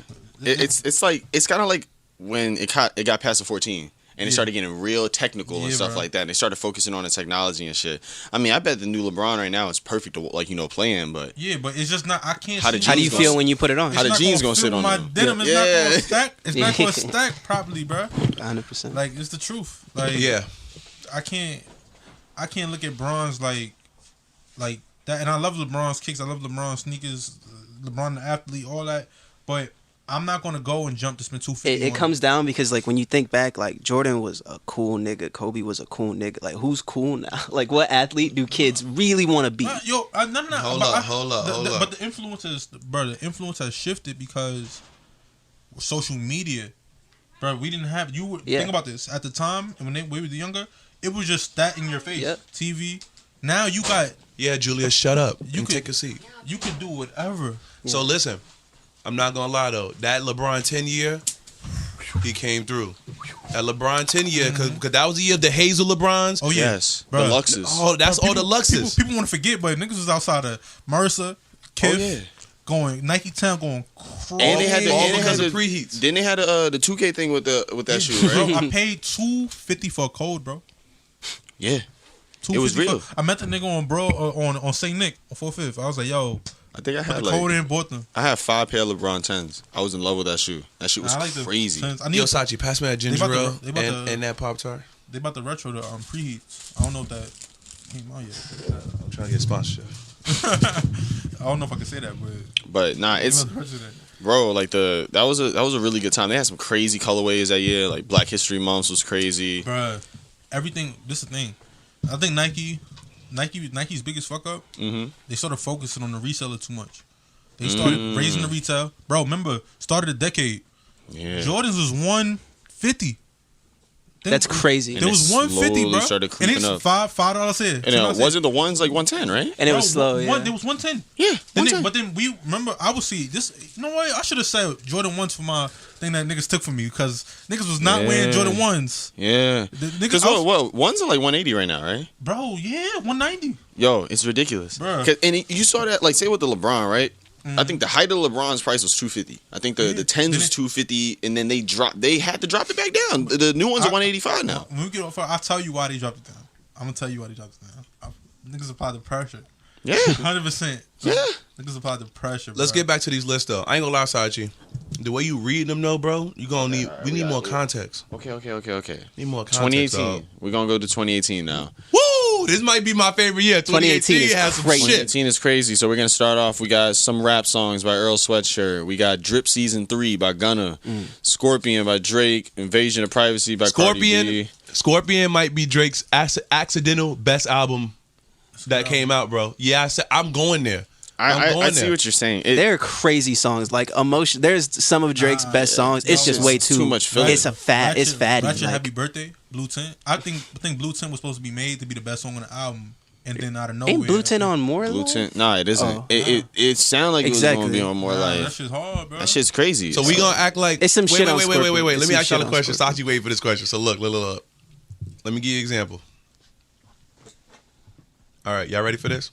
So we doing a 10-year recap video on YouTube, and someone puts like every NFL season, every NBA season, whatever.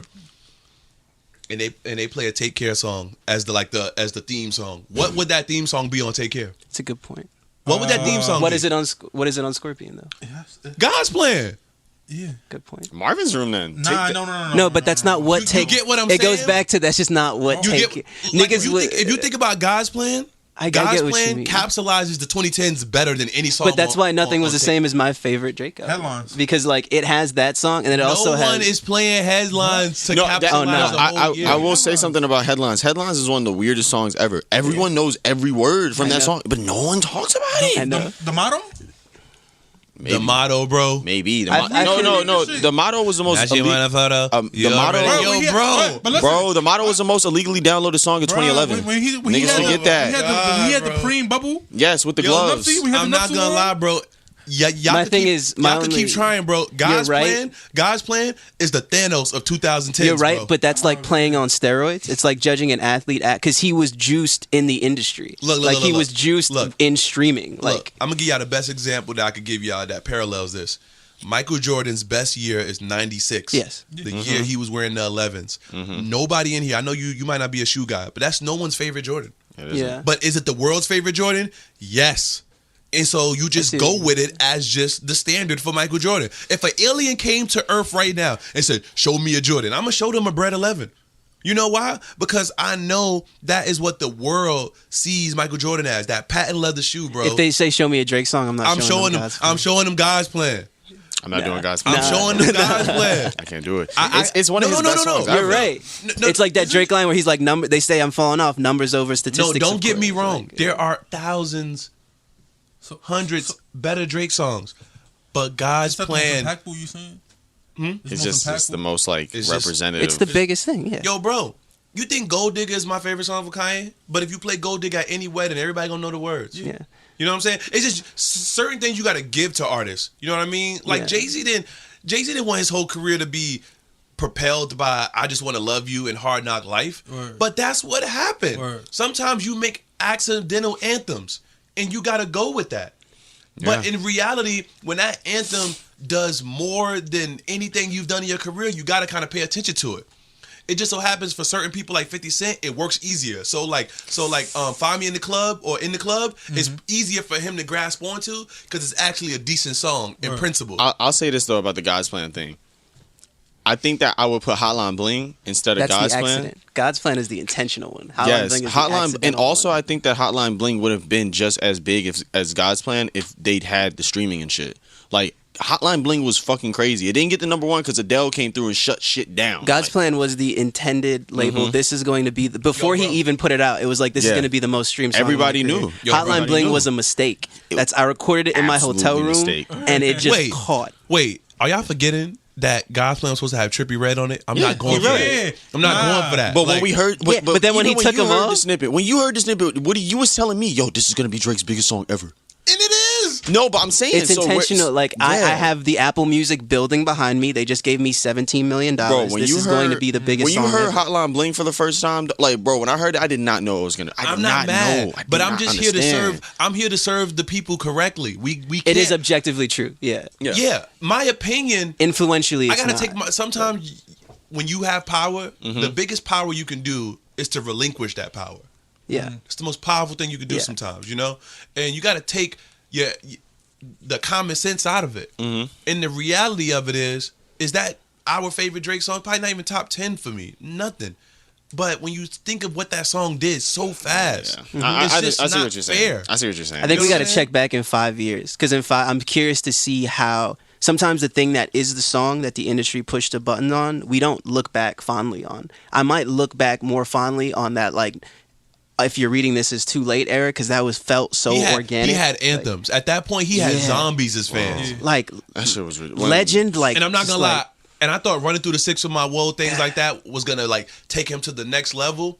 But it was God's plan, bro. You know why? Because YOLO. it's never when you it's never when you expect it with an artist. Sometimes, man, it's when you think they fell off, you know, things like that. Like, bro, when Tom Brady did the perfect season, I didn't think he would get no better than that. I was like, all right, he's done, bro. Just retire. He's still winning rings. Like sometimes it's not always about how you do it. It's about how gracefully it happens. And like ultimately, the 2010s was very telling for Drake's career because he's basically been 1A no matter who was number one. He was always technically Artist of the- he was always Artist of the technically decade, right?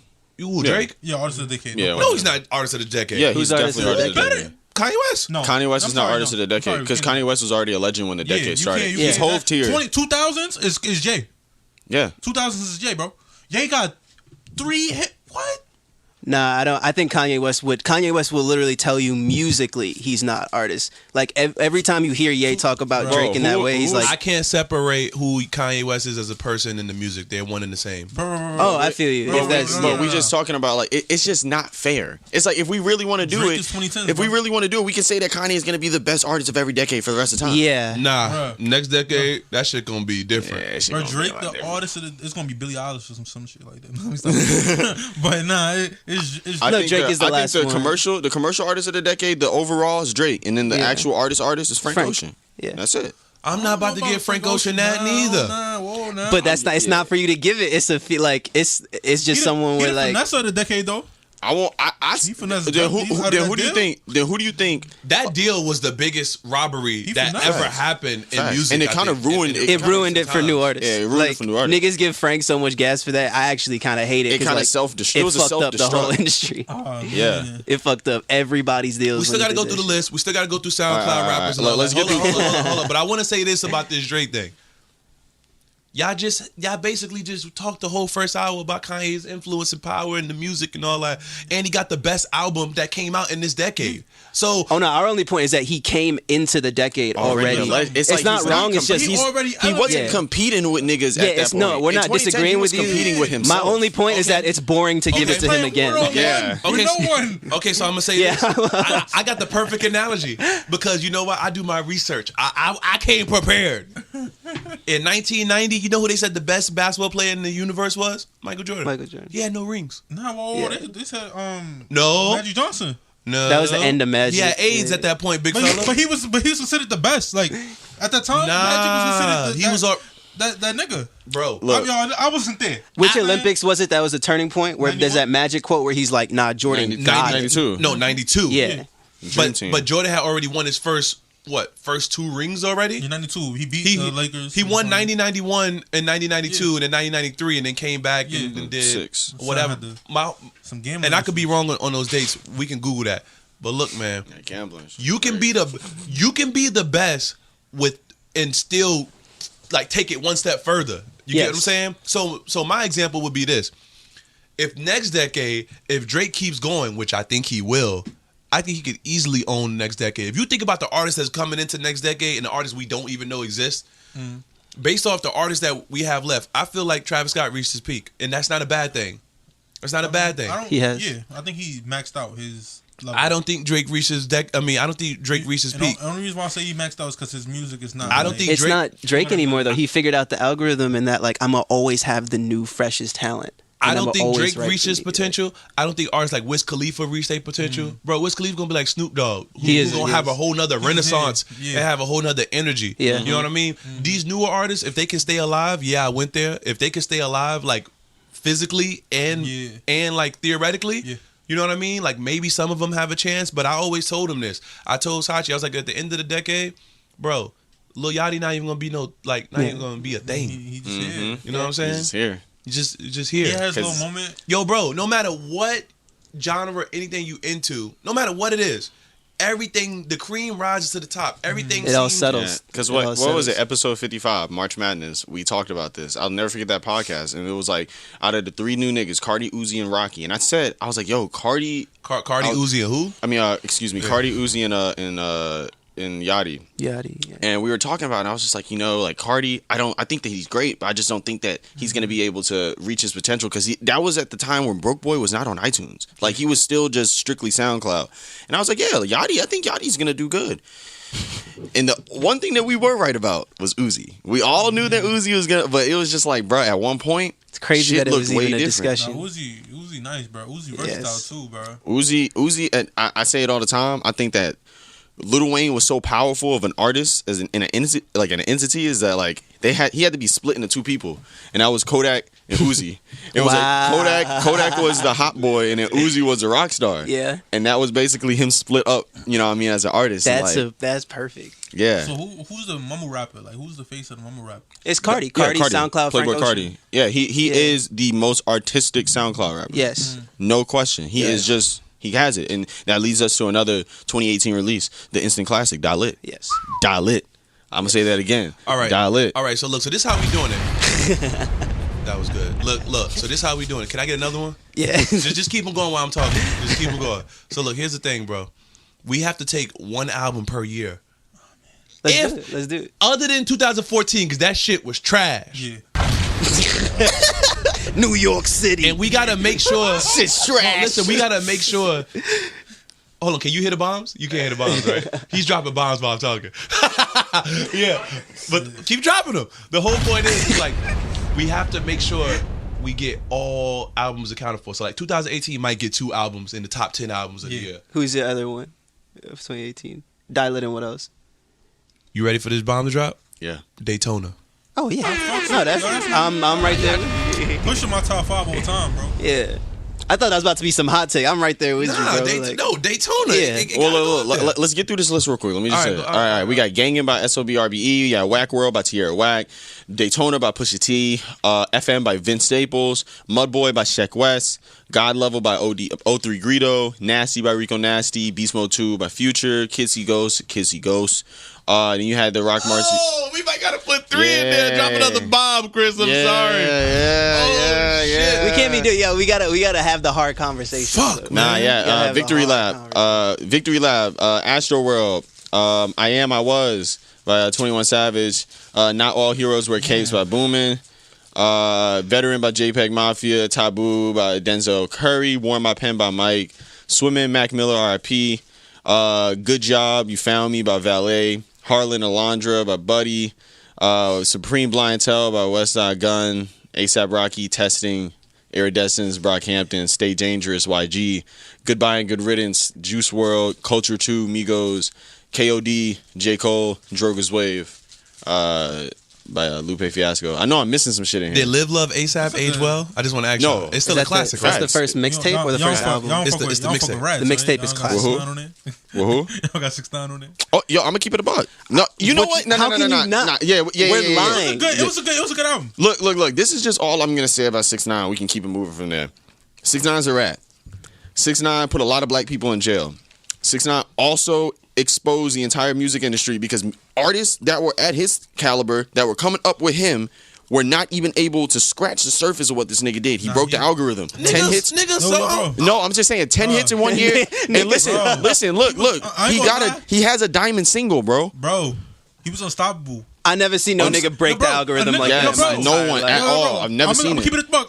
I've never seen a nigga break the algorithm. Instagram ain't been the same since that nigga's not been on it, bro. Because look, let me ask you a Every road question. on Instagram led back to 6ix9ine Because for like he understood, 6 months. because he had the perfect balance of the artist and the personality. That's literally what it was. Like he was like he was kind of versatile too. Yeah. He with the Spanish lane. Yeah, he had the Spanish lane, bro. Then he switched it up with the slow situation. Then he had the regular. The charisma was out of control. It was, on a ground level, it was like real blood niggas in New York that I know are thorough that fully embrace this thing. Like I've never seen no shit like that. Like bro, you got bodies and you know this nigga's a pro. I've never seen no shit like that in my entire life. Like yeah, bro, because that extortion money was going crazy, bro. He was feeding dogs. I've never seen no that shit like crazy. that. It's like this Mexican nigga from Bushwick has like the hardest blood niggas. They fucked up because they let him in. I put that on them. Yeah. Because I've just never seen anything like you knew that his man was not real right. Yeah. But you put him in a situation, and you knew that he was going to cave when the shit came down. Look, this is all I say. I saw that man at Made in America, his only U.S. Festival show. I've been to Made in America 3 years now, right? Yeah. He was on the Rocky stage, the main stage. Yeah. I had never in my fucking life. I was watching Pusha T. Pusha T came out before him. So bro, he I never was performing. seen no shit like that, Bro, that nigga screamed scum. They played the Scum Gang. Bro, it was a horde. A horde of people like on some World War Z shit running towards that stage, bro. Never in my life have I seen that Made in America. The nigga was crazy. And now he about to get out of jail. It was literally so big. Do you think Gummo is like a top song of the decade? Yes. Beat Alone. beat alone. That's just Bro, beat alone. Yo, Jeremy, do you know who made that beat? Who made it? Pierre Bourne. Pierre Bourne made that beat, bro. Oh yeah, I remember. They had the little situation. Yeah, the beef and shit. He's still eating off that. So, you gave your opinion about 6ix9ine. You better keep that same energy. You're gonna call him a snitch. And He that's is. exactly- He's a yeah, snitch. I ain't gonna lie. Using words like snitch means you in the streets. I'm not in the streets. I'm a civilian. Oh, you I'm just said I'm out of this. I'm a civilian.org. It's an organization. I mean, I don't know, bro. He told on a lot of black people, bro, and he got a lot of black people put in jail. Bruh, I'm saying. saying. I'm just on. This is what I'm Chris, saying. Chris, They did it to themselves, Chris, bro. I hear you, but are you in the streets? No, I'm not. Yeah, Why I'm you just talking about- looking. So why you talking about him feel- snitching? All right, okay. Why are you talking about him snitching? All right, man. He went to jail. I mean, he went to jail for cooperating with the police. Chris, if you was in, I wouldn't be in that if situation. you was in his That's the situation, thing, Yeah, right? I Like- wouldn't be in that situation. You're right, say but also, like, I know everybody myself, Everybody like- say they wouldn't do things until they do things. But I wouldn't do the things leading up to the things. That's Like the 6ix9ine real just thing. got hit with a RICO. Like Every- I'm not doing that. Bro. Everybody always say that. You can't. You don't know until You don't know happens. what someone else is doing.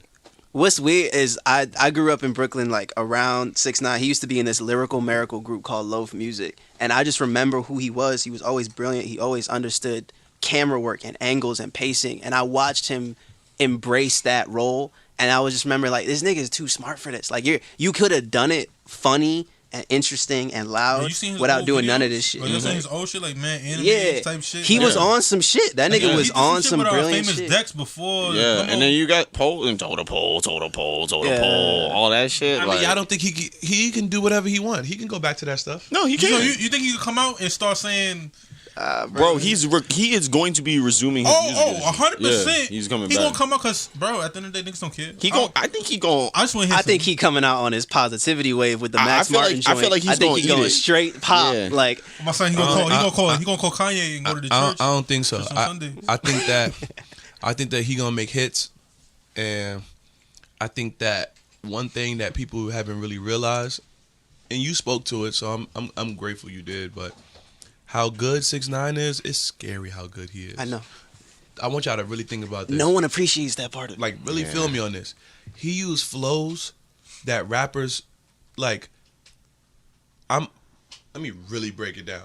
If rap was a library, he went into certain sections of the library that people didn't even see as, like, he went where, like, there's encyclopedias and stuff, and went and found his inspiration from that. Yeah. You would think someone would get inspiration from the book of Tupac or the book of this, the book of... Bro, he used Juvenile's flow. Who raps like Juvenile in Word. 2018, he had the 19? skill Drake had Bruh. too, where he just knows who to He knows surround what work. himself He musically. knew what work.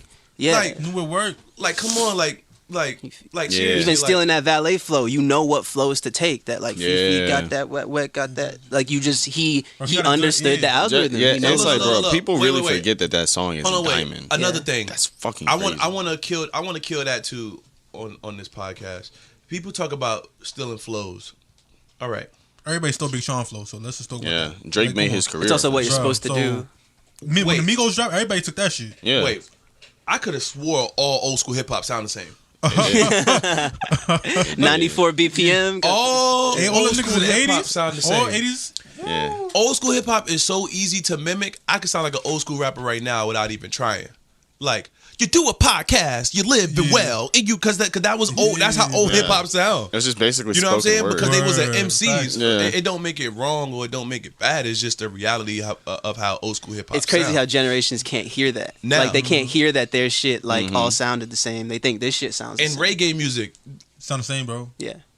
8 people can have the same instrumental. No one has a problem with it. Yeah. People Yes. got to stop acting like these flows that someone really sat in a lab with like the little droplets. It made a flow, bro. Yeah. That's not true, man. If you got you a style, hold on to it, make it your thing. But you can't really, and I'm gonna keep it real. You can't call something yours until you make $1 million off of it. That's the new rule. That's the golden standard. And people don't respect the performance. Drake is the best performer. no. Of other But people's look, if flows. something is Like, really yours, go make $1 million off it. yeah. Because then once you own it that way, the people who invested People will talk for the you, people yeah. who invested into it will talk for you. So if anyone started trying to rap like Cameron, everybody would know. They'd be like, dude, you trying to rap like Cameron. Cam shit, yeah. Or if you trying to rap like a certain person. But when y'all be talking about these underground people, can y'all let them make some money off what they doing before we say they own it? Yeah. Like when XXX came out and he said, "Yo, Drake took my shit." It's like, oh. My thing is, I believe it and I don't care. Like the Yeah, skill like, is alright. performing. People don't get how hard and what a technician vocally Drake is, and how much he thinks about the way he delivers and performs. All right, Sachee, shoot me 2017. All right. 2017. Let's see. We got Damn, Kendrick Lamar. Big Fish Theory by Vince Staples. Hendrix by Future. Let me get a motherfucker. Yeah, That was good. That was a good album. That was a good album. AI Youngboy by NBA Youngboy. Yeah, the Brockhampton Trilogy. Thinking Out Loud by Young Dolph. Drugger's Light by Lupe Fiasco. Godfather by Wiley. Playboy Cardi. We got Flower Boy by Tyler the Creator.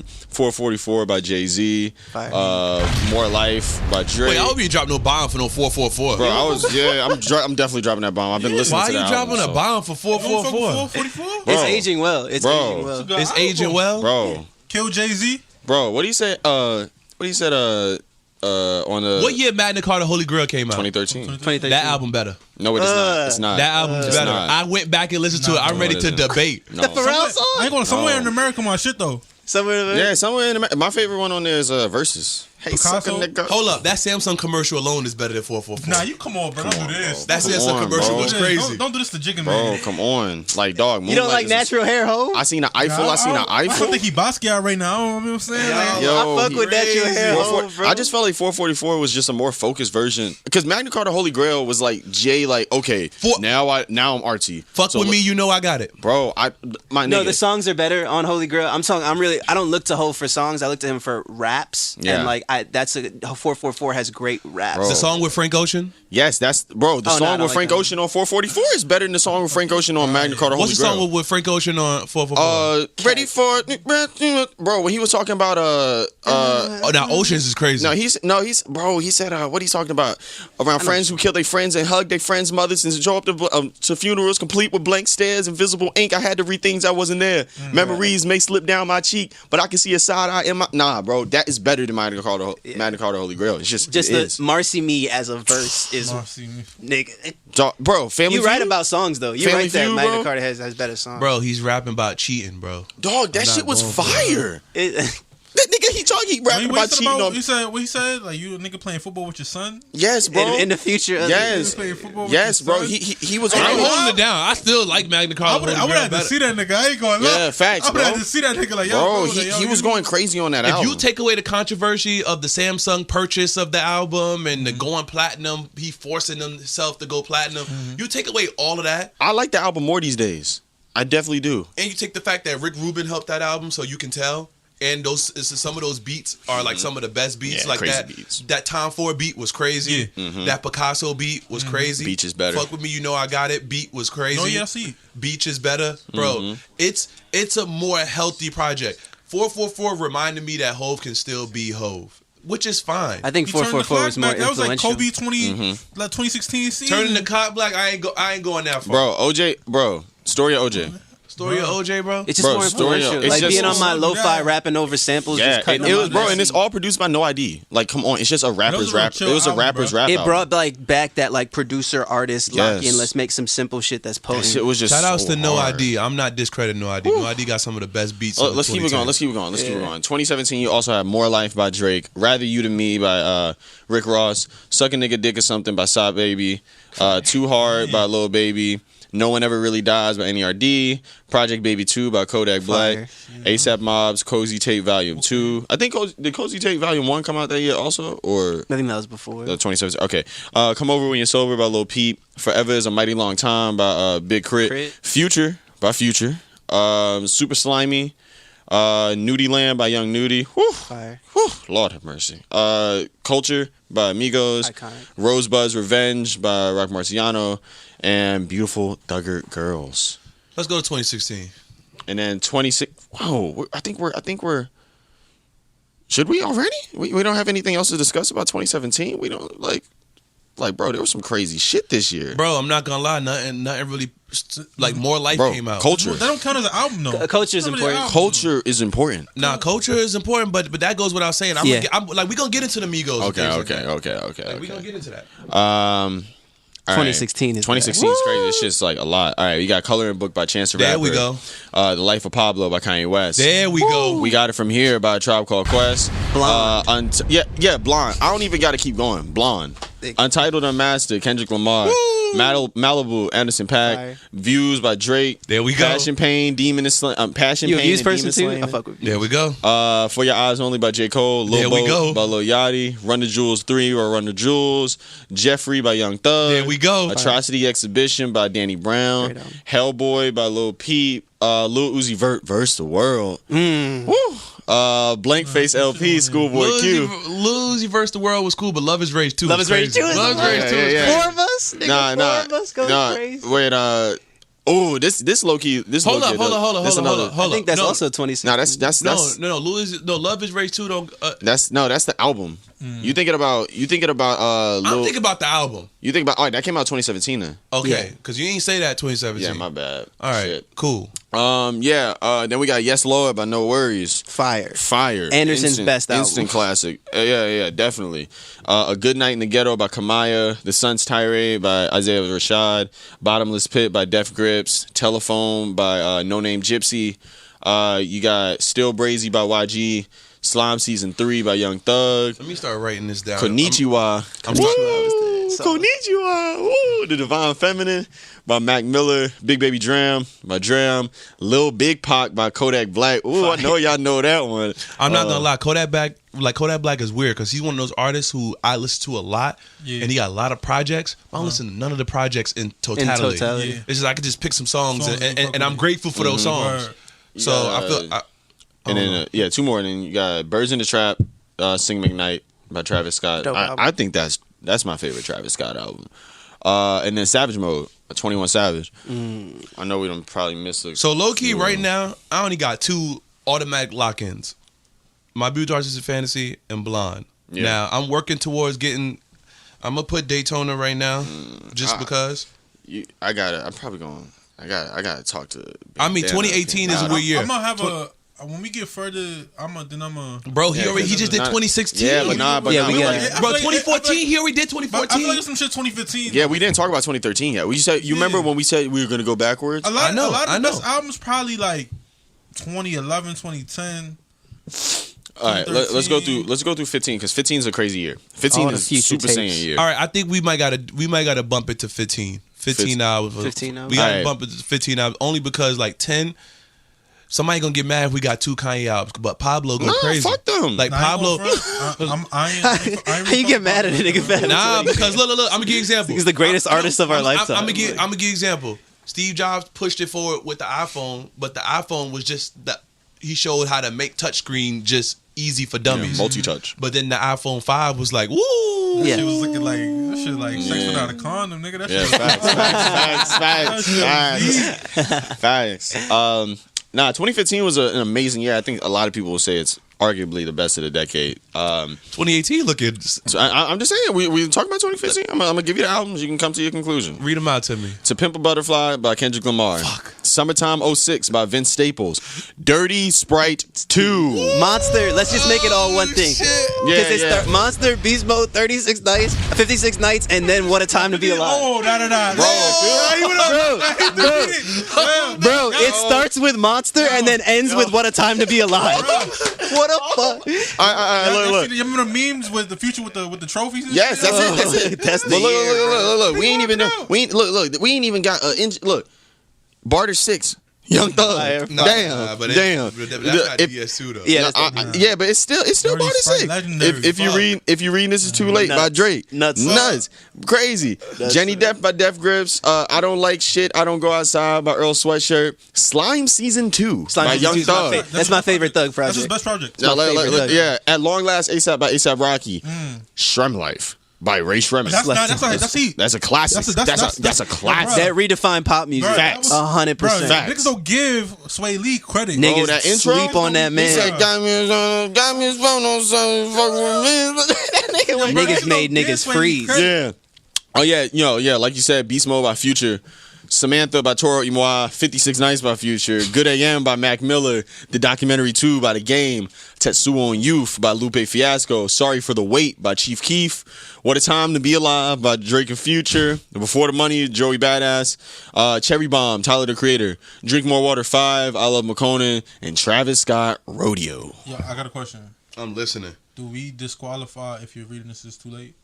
We'd have to disqualify the Future run too then. But no, because of ghostwriting the situation that happened that year. Oh no, fuck. Nah, hold on. No, we gotta talk about that. We gotta talk about it. Bro, I forgot about Pusha T. Look, this is the thing. If we gonna do that, then there's a lot of albums on this list that are can't. Why are we doing this? Listen, I'll be my favorite can't artist. do that. Hold on, you don't know this. I was in the Mass Appeal studio with Jungle, Nas's brother, his brother, listening in real time to the radio when he kept playing back the Pusha T disc.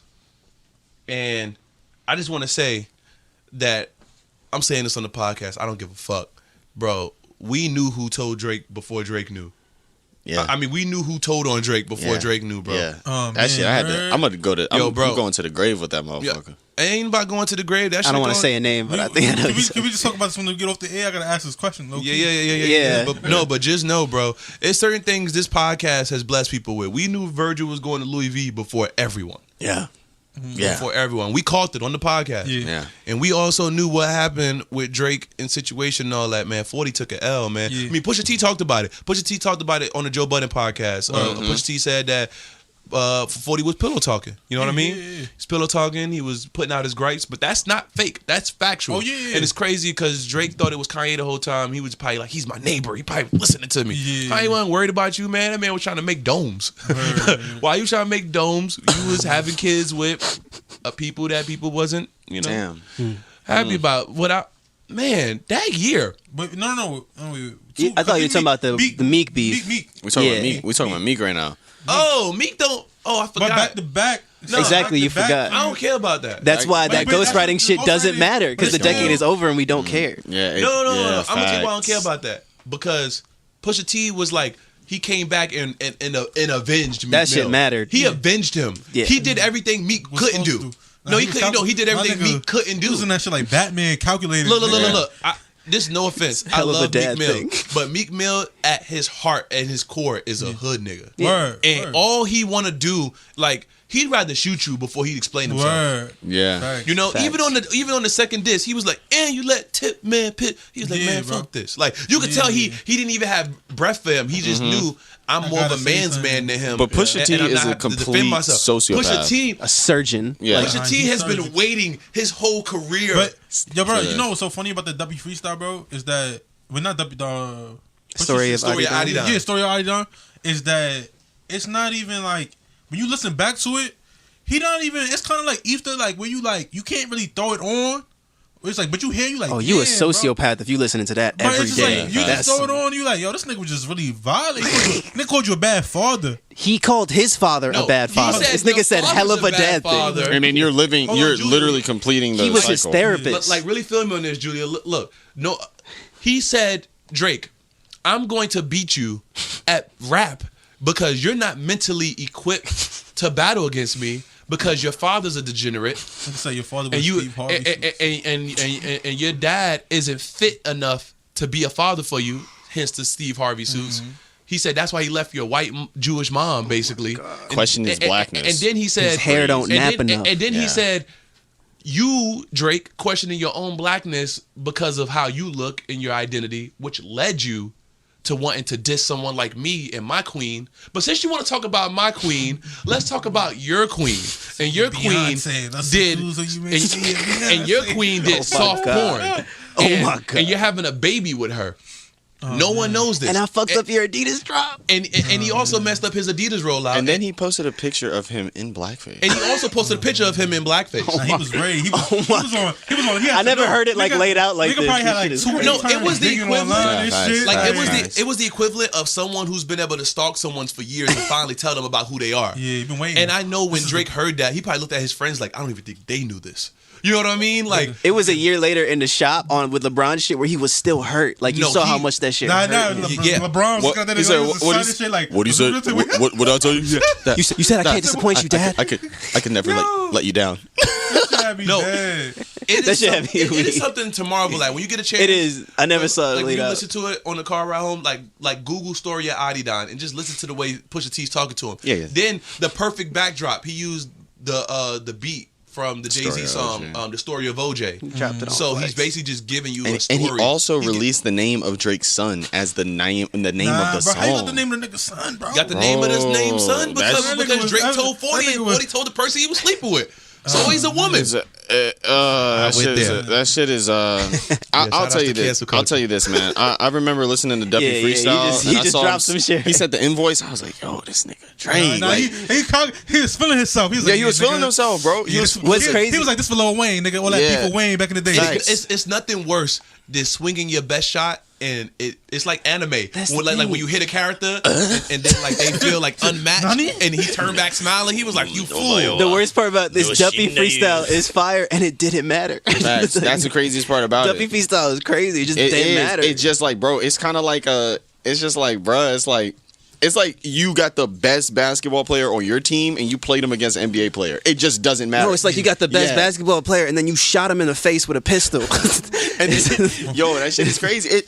That was a very, very, very crazy day. I just remember being at work listening to the story of Adidon hunched over on the desk, like, holy shit, this is happening. This nigga Push. It was kind of because like I fucks with Drake and I fuck with Push. I like Push my top 5, but I was just like, What's scary is there was gonna be more. Yeah. All right, so look. Yeah, that's Surgical All right. summoning. I'm not gonna lie.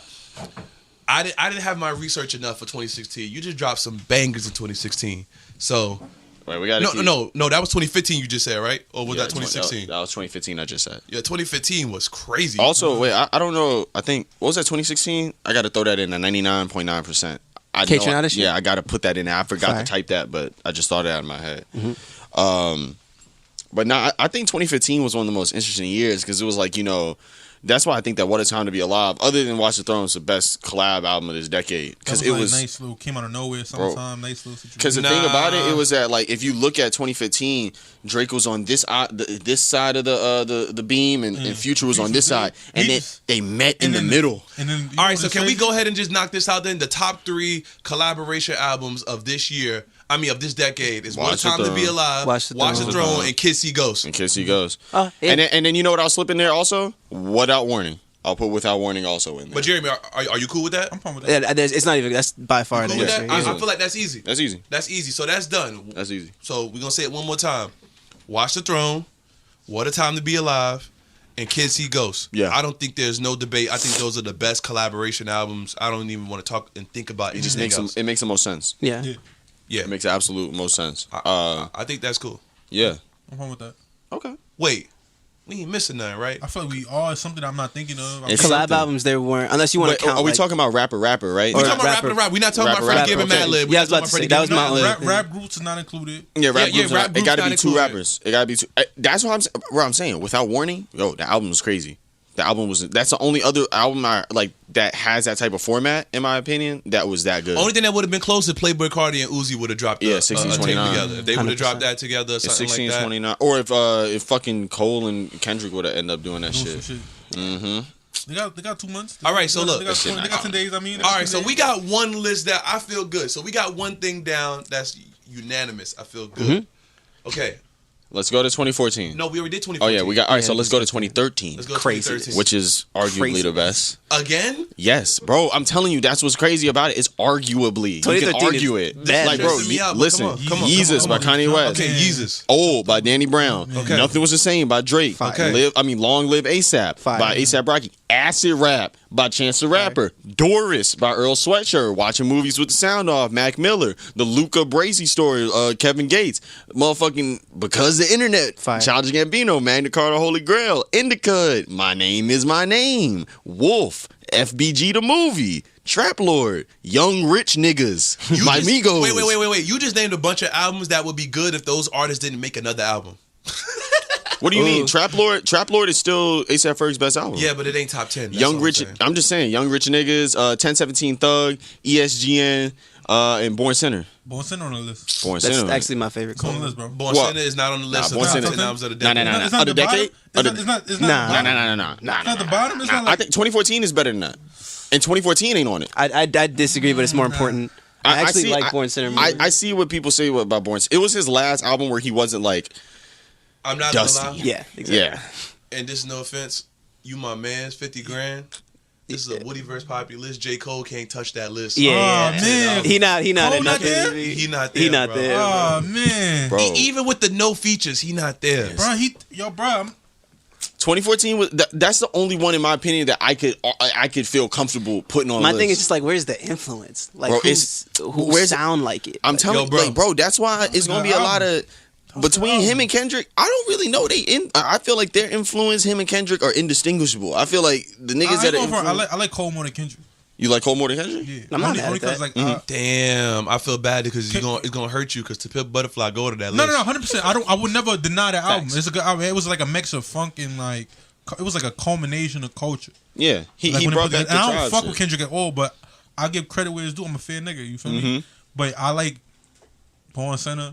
That's my shit The right opposite. there. That nigga started off he had crazy songs on the album. That's a good- Also, you got to remember that yours truly, that Cold Summer. All right, give me 2012. Give me 2012. All right, Good Kid, Mad City, Kendrick Lamar, rap music by Killer Mike, Habits and Contradictions by Schoolboy Q, Life is Good by Nas, The Money Store by Def Grips, Rich Forever by Rick Ross, Blue Chips, Action Bronson, 1999, Joey Badass, Back from the Dead, Chief Keef, Pluto, Future, OF Tape Volume 2, Finally Rich, No Idols, Damo Genesis, Dream Chasers 2, Rare Chandeliers, Cruel Summer.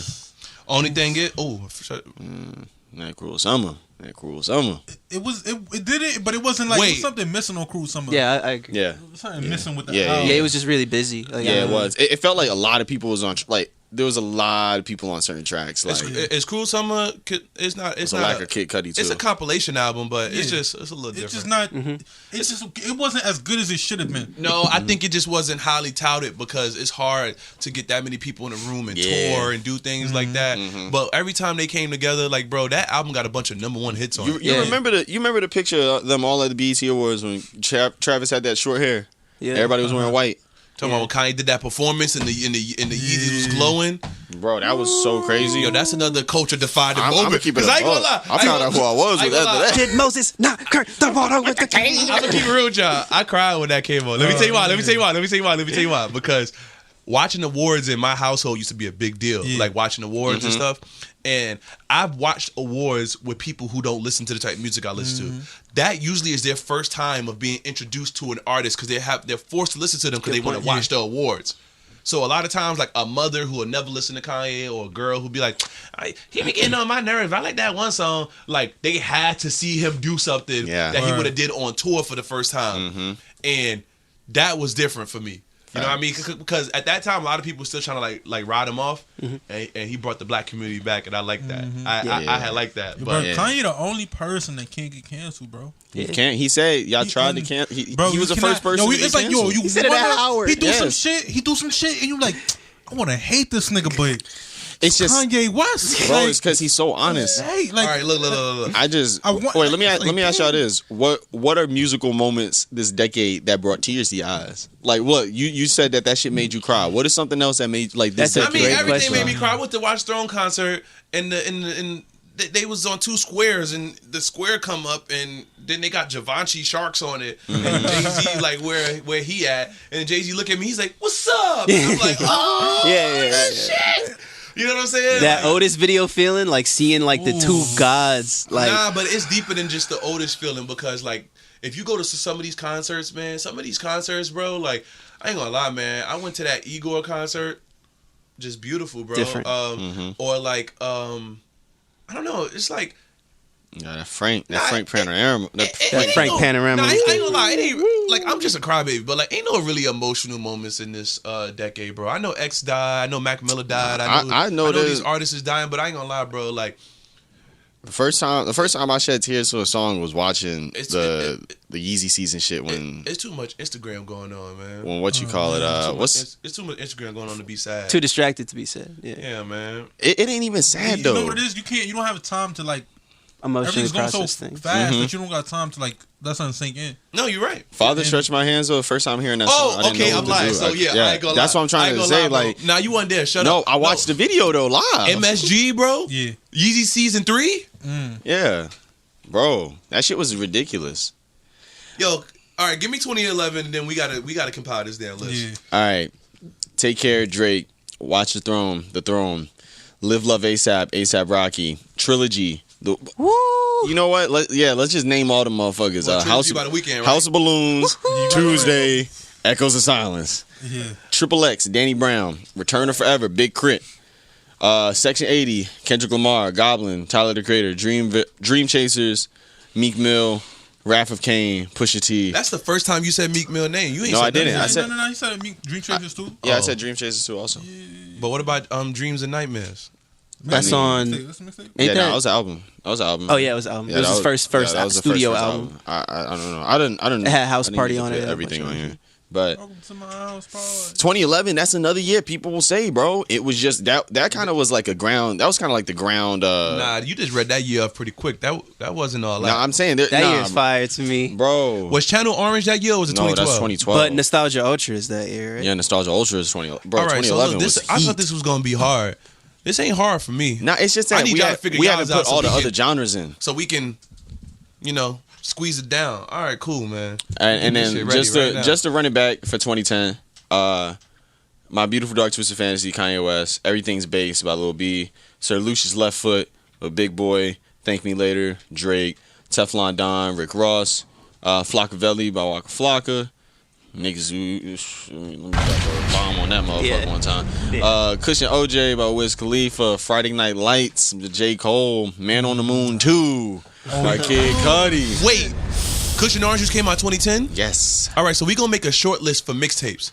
Yeah. We gonna knock that out quick. That's gonna be easy though. And then Earl by Earl Sweatshirt. Okay, cool. I'm kind of biased on the mixtape. I ain't gonna lie. My But see, favorite thing mixtapes you could be biased, but I think it's easy. I'm gonna just tell y'all. I think feel like tapes gonna be harder. like an easy 5. Okay. Live Love ASAP, Yeah. 100%. Cushion Orange Juice, Okay. Rich Forever. That Rick Ross mixtape, they say I'm getting money, must be Illuminati. Talking to a Holy No, that's- Ghost in my Bugatti. All right. Yo, bro. that come was on. like that mixtape. That yeah. mixtape was better than the album. Yeah. God Forgives I Don't. It was better than the album. You right. It had that Nas verse on it. Yeah, you right. When Nas was talking God about how Forgives black I people Don't. have been That hypnotized shit since was their crazy. birth. Then he had those times when he had Diddy in the video and he was like, Diddy was on the intro of the track talking some shit. Like what the fuck did he say? He said some shit.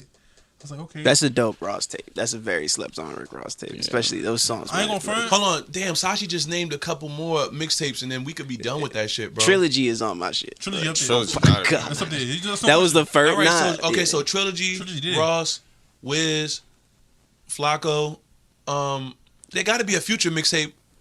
Bro, that's the part. Just make it a thing. Just make it a big. Yeah, it just got to be like Future. Monster Beast Mode 56. Yeah, like- DS2. 56.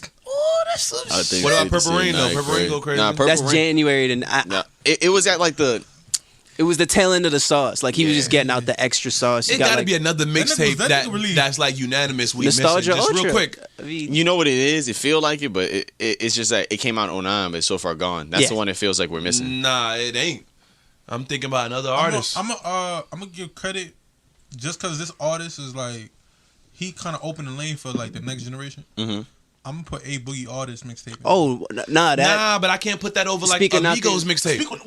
I mean, if we want to talk about sound and influence, Speaking Knock is you the gotta- is the Yeah. A Boogie. only for didn't A give it to Boogie. Boogie, Yeah, even though facts. he's the one who perfected it because of Speaking But Knockers. I always say that shit. I could show you like a Facebook Nah, post. A Boogie nigga, like changed the sound. yeah, A Boogie. Yeah. That's my. I ain't gonna lie. That's one of my. If I pull up my memories on Apple, Yo, we can on talk Apple about Max Music, True. Max True. Yeah. on Apple Music, they show like the shit for like, each year. A Boogie. Yeah. When that Timeless dropped, The time, yo, bruh, that's one of my favorite mixtapes. My man was like, "Yo, bro, you gotta check out A Boogie." that shit was the. I was like, "All right." I'm like, "Who this nigga on here with him? Who this third nigga on here?" I was Don Q. I was like, "Oh, Yeah. YRN? I said that Young Rich niggas. Yeah, Young Rich niggas is definitely there. That's why I No was- Label that's 2 what might be 13. my favorite. Yeah, No Label Migos 2 was tape. kind of good. No Label 2 was crazy. And then we just gonna put Future. All right. That All right, Young Rich Hendrix, niggas, though. That young. Dirty Sprite, I'm legendary. keeping it above I that. know we missing a mixtape though. Shit. and it's gonna hit me later, and I'm gonna be like, oh, we should have said that mixtape. Best mixtapes of the 2010s. It's cool though. I mean, the mixtapes we got are pretty good. Yeah. That's cool. That's a strong list of mixtapes that really transcended what was going on. We might as well put. Nah, look, I ain't gonna lie. Lil Uzi, he don't know how to put a body to work together. Love is Rage 2 is the best one, right? But that's the album. We got to put Love Is Rage. Oh no, Love is and The first Lil Uzi tape. versus the Love World is Rage. 2. That was SoundCloud only. Yeah, the first one is just a classic. Yeah, That shit was 100%. just ridiculous. Yeah. Okay. Yeah, bro. Woo. Woo. All right. Wake up. All right. So we done got through all the albums that came out this year. Oh yeah, bro. Damn, Project Baby also. That first Project Baby was different. Damn. Ah, man. Why, now? What year did Overly Dedicated come out? I feel like that. 2011. Yeah, I don't know how that aged, but at the time, Overly Dedicated is still a class. But I think Yeah. that if we're gonna talk about a mixtape, well, okay, it's Section 80. Are we gonna classify as Yeah. album? That's actually my favorite. All right, so Kendrick. here's the thing I was trying to deal with Shanae. A lot of people who are Solange fans like Don't Touch My Hair more than When I Get Home. I like When I Get Home better though. It's more- when I get more home, it's just experimental. more hip hop and Yeah. experimental. It's more artsy. It's a standing but on the other corner one was album. more like but the Yeah. other one is more like traditional R&B. I know Igor just came out. Yo, we gotta give him credit for that album. Igor That is crazy. album is Because DJ Khaled was hating on that nigga too. Yeah, mysterious music. Fucking the album is crazy, right? This random thing. I that listened to it nobody yesterday again, and I was just like, wow, like it's him at his. Just all of that shit that he has been, like talking about this whole decade. Because we got the pleasure of watching him grow But as an isn't artist. that insane though? To Yeah. watch somebody like Nigga was 18 years old. to fucking develop. You Yeah. watched him. He finally hit that point where it's like, yo, Mm-hmm. you ascended to another level that we didn't think you was going. Oh, Yeah. you know what I need y'all to do? I can't do it. I need y'all to figure out what's the best Drake piece of work this year. I mean, Oh, this Tom? decade. Oh, nothing was the same. Nothing was the same. Yeah, Nothing I was think the that's same? just a unanimous. Yeah. No. I mean, so you good with that? Yeah, nothing Yeah. was the same. It's definitely his best album. No question. Best body of work. Take care. Nah. This is why I say. There's Take bad Care- songs on tape. Take Care. Take care. And that's gonna be the hardest question because you're not gonna be able to really say it other than like. I can pull this shit up right now. Y'all run into Niggas like gonna the say Make Me Nicki song. Proud. Yeah, like y'all run into Make Me Proud and the Nicki song. Look. This is why I say Take Care had the better era, but nothing was the same. If you're I talking told about you an nothing album, was the same was his Yes, best project. but nothing was the No, same. my is a favorite Drake better- songs are on Take Care. I'm just Yeah. saying, like cameras, nigga. Like there's just so many. But when you listen to Nothing Was the Same though, like It's a perfect you listen. can hear Yeah. you can hear like bro, they were He that's when perfected his Drake sound? that's when Drake he was what he was 40 saying on in Martin it. Scorsese. Yes, he was Like, trying to make a perfect concise album. I and think he he did went. I think he went Super Saiyan because I think you know how good Nothing Was the Same is from the Paris Morton Pound Cake part. Yeah. Once you get there, you realize okay, he understood what he was doing Yeah. with this project. He got and, that. and he didn't make it for his loyalists or whatever. Everything else, I feel like was like extra credit, and he just became really good at like giving people bonuses in a I good give- way. Yeah, I Yeah. give Drake credit because people want him to be something. Be like, oh, you just want. Oh, why is he making these type of songs? But it's like he stayed true to himself. Yeah. I In think that the sense, I think on the only time albums. I think the only time he's ever challenged trying to make a better piece of work than Nothing Was the Same was with Views, and that was a fail. And I'm gonna tell you why it was a He fail. was thinking too hard. He was thinking too hard. You could tell I was an angry youth when I was writing views. Saw No. a side of myself that I never knew. it was just. I think Fame had got, and you never noticed that with Drake, but like I think Fame had caught I up don't to even him think a it little was bit. fame. I think he was trying to prove a What's the point. best song The nigga on Views? he just got questioned. That wasn't. I don't want to say controller or like. Nah, I'm not Oh, saying Hotline, I'm not saying none of Hotline. those songs. I Those used to is like, like, I used to like Western Road Flows. Western, I was about to say. Nah, the best song of views is Feel No Ways. Yes, That's- it's I a like perfect that. pop song. That's Feel No Way, that's one of the most. That's yeah. probably like a top 5 pop song. So- of the I like decade. you. With My me. thing with Nothing Was the Nah, Same. he got is- some- I like you with me. He got some Huh? songs. Yeah, you on would be there. crazy. Yeah. No, I'm saying, but I was just saying I ain't gonna lie. overall Yeah, the yeah, The song. album is just not. It was no. If you strip out those singles, Controller and Hobble, I'm like, there's no. And it's like I feel like- it was also too long. I think like if they would have chopped that down like 13, like All right, 14. All right, Sachee, I got another question. 'Cause we ain't talk about my. All right. Oh, before we finish this list, because I'm writing down stuff. Can we just get a? This gonna be harder. Top 10 songs. Top 10 songs that define the decade. Man, nah, that's tough. We got to just do it fast. That's tough, If you that's think tough, about it fast, your feelings won't get hurt. That's tough. Oh shit. Heartless. No, that's 2008. Nah, sorry. that's 2000. Nah, Niggas in Paris. You gotta put niggas in Paris. Yeah, niggas in Paris. You gotta put niggas in Paris. Marvin's Room. You have to Yes. put Yeah, Marvin's you gotta Room. put Marvin's Room. Undeniable. Undeniable. You gotta put Drake Nights. might have. Drake had me. nights. Have like 3 of these. I gotta pick one. Pyramids or nights. March Madness. Either that or we got to be fair. We may have to put Thinking About You also. March Madness. Hold on, you said March Madness. Yeah, March right? Madness, 100%. March Madness. That's a Grammy. That's a national anthem. He should have won a Grammy for that shit, bro. All of the lights. I might have all of the lights too. put that there. We gotta put another. You know what I'm putting? I'm put Bad and Bougie. Oh, of course. Okay. Yeah, Oh, of course. Yeah. I ain't gonna lie. Niggas gonna front on this. You gotta put Cardi B. Like, Oh, of course. You Of course. You know, You gotta throw it on there. There's no way you can't. You can't front. Bro, you can't front on it. Bro, I don't like it. I'm But saying you can't front on it. I don't like it, but it Bruh, can't not be there. You can't front on it. You got to. Are we gonna be revisioning? It could not be there. It could be number 11, and we just did 10. They gonna call you. Look, Gonna get some hate, I'm gonna keep it 1,000, bro. I'm rocking with everything I said. Keep them coming. Come on. Where Flatbed Freestyle at? Yeah. I'm gonna be real. Let's be real. No. Let's be real. You better off putting a Lil Uzi verse on. What's one of them dumb Lil Uzi verse songs that went really crazy? That's what I was gonna say. I was gonna be like, now I do what I want, or something like that. You can put Magnolia. Okay. Okay. Woo! See, there we go. Now you thinking. Yeah. Now you I'm think. out the way right now, Gummo. Gummo. You can't not. You can't not. You can't. You can't not. Or is Gummo the best one though? Or we had to put FIFA. Pick then. one thing to represent Pierre. I feel like. Oh, like, then Pierre? Yeah. And you know why I didn't want to put your Bodak Yellow? Because Why? I'd rather put Hot Nigga from. Yeah, I was about to. There we go. Yeah. I mean, you cannot take. And I'm a New York nigga. If I could, I would honestly, in my personal, put both computers and Hot Nigga. I don't give a fuck, bro. Because if you from here, you can put Hot Nigga on in a Brooklyn party. We'll all stay. You put on computers, bro. Hold up, because we done did this podcast for some hours now, and we did not bring up Chief Sosa. So what? Love Sosa. Just throw it on there, bro. No. Love Sosa. Don't like. No. Love Sosa. Oh, Finito? Finito, what are y'all talking about? My nigga, I'm gonna shoot New Jersey up, my nigga. Yo, has there ever been a song? That has collapsed more floors? Let's keep it a buck, bro. I remember they was throwing them Project X. All right.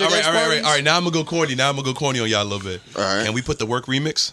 Oh, of course. No, that's not corny at all. You got to. You can't not. That was a good. That personified our culture. Yeah, I ain't gonna lie. that like elevated ASAP. Work remix is like the Fila Disruptors. Yo, wait.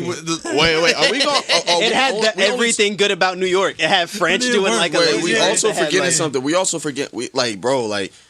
Bro, James last good verse. Are we gonna talk about are we gonna put any type of bro? We gotta have a Beyonce Rihanna song. No, work. I thought you meant work by Rihanna. That's what I thought you was talking about. Rihanna. I said work remix. No. I know, but that as well. Remix, but also Drunk in Love or something gonna have to go in there. But Party starting this whole. You know why I can't give Drunk in Love some shit? Because Future wrote it.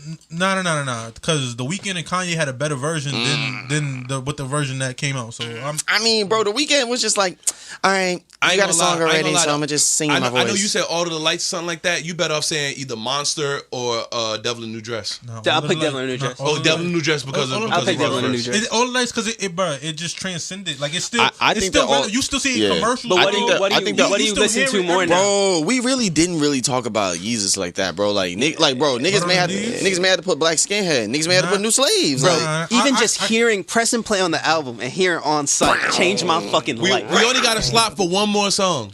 For songs of the, we did it early.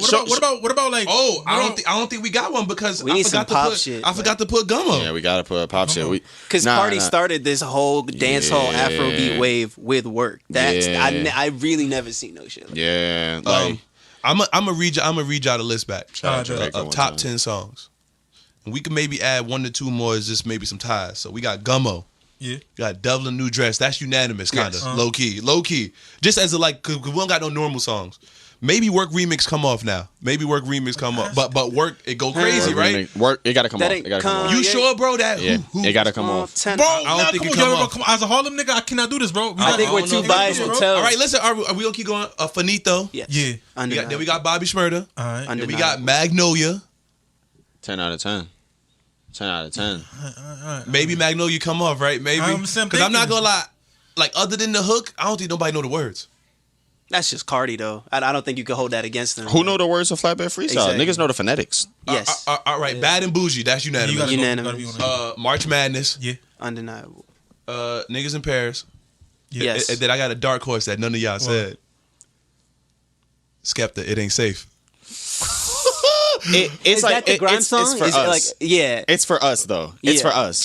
It's for anybody who ever heard the song. No, bro. It's like dog. Like Are you gonna rep? All right. Look, Sometimes you gotta when represent. When I was in Sometimes you Miami, gotta represent. I was so disappointed. I was at that unknown shit. Everybody was listening. Everybody was turning up to the songs. They played "It Ain't Safe," and I was the only person singing it. It was white Yeah. people. Yeah, I know. If they would have played G-Eazy, they don't understand. If they played G-Eazy, but they don't understand that it's the most and Cardi important B, song. they would have been. They don't understand how much, how wait, important wait. that song is.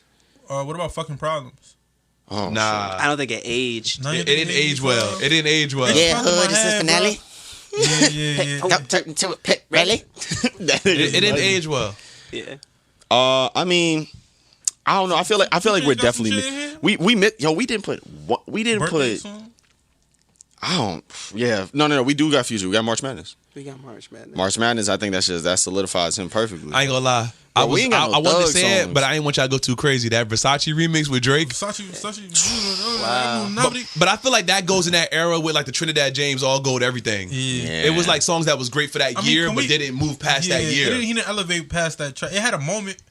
Like, it Yeah, had- we might gotta keep working. Wait, so what else? They play What that else you every got in year. there? bro, that song still come on, bro. Niggas Do you have going a Frank? crazy. Do you have a Frank Ocean song on there? No, the only song that could probably fit was Nights. Nah. Everybody don't know Nights. Nights, Pyramids, Thinking About You. All three of those. I don't think none of those are bigger than Novocaine though. In terms of Nah, like, it his isn't. biggest Thinking About song. You is Think way About bigger You, than think about Novocaine. you. Think because About You. Novocaine was the song that connected to like hood niggas with Frank, like Yeah. niggas in their car bumping Novocaine. Yeah. And We that might was gotta the put a Meek last- Mill song in there. Sadly. intro. Dreams of 19, the intro. Yeah. I used to pray for I'm times not like gonna this. lie. for problems like all this. right. Because I think that could be like verses though. On some locked up shit. In the No, back there of the should be a paddy separate wagon. verse. You're right. Yeah, Cuffs. it had to be for verses. Locked bro. on wrists. They gotta be for verses. Yes, There's bro. songs and then that's there's verses. like, bro, because like that is in the upper pantheon of intros. Like that shit is probably top 3. It redefined It's top 3. every intro. Like, bro, it's an The intro that's formula. played at parties, and then everybody sings the words. Bro, it's Like, like, it's it's up there ridiculous. with like when niggas throwing swag surf, nigga. Like, Yeah. you know what I'm saying? and it Oh. changed the format of music. You You know what I'm spit at saying? 32 and you drop It's it. it's gonna be in that pantheon of like back that ass up, swag surf, and it's just there, bro. Niggas gonna It's play it at their weddings. bro. You know, It's just gonna like, be there. it's, Niggas gonna be like, yo, that's all. That's Yeah. there, bro. Oh man, y'all killing me. Cause verses. All right, so look, I'm cool with Gummo still. I'm Yeah, still yeah, cool nah, with that's not coming Finito. off. I'm cool with High Nigga. I'm cool with Magnolia, Ken the Legend.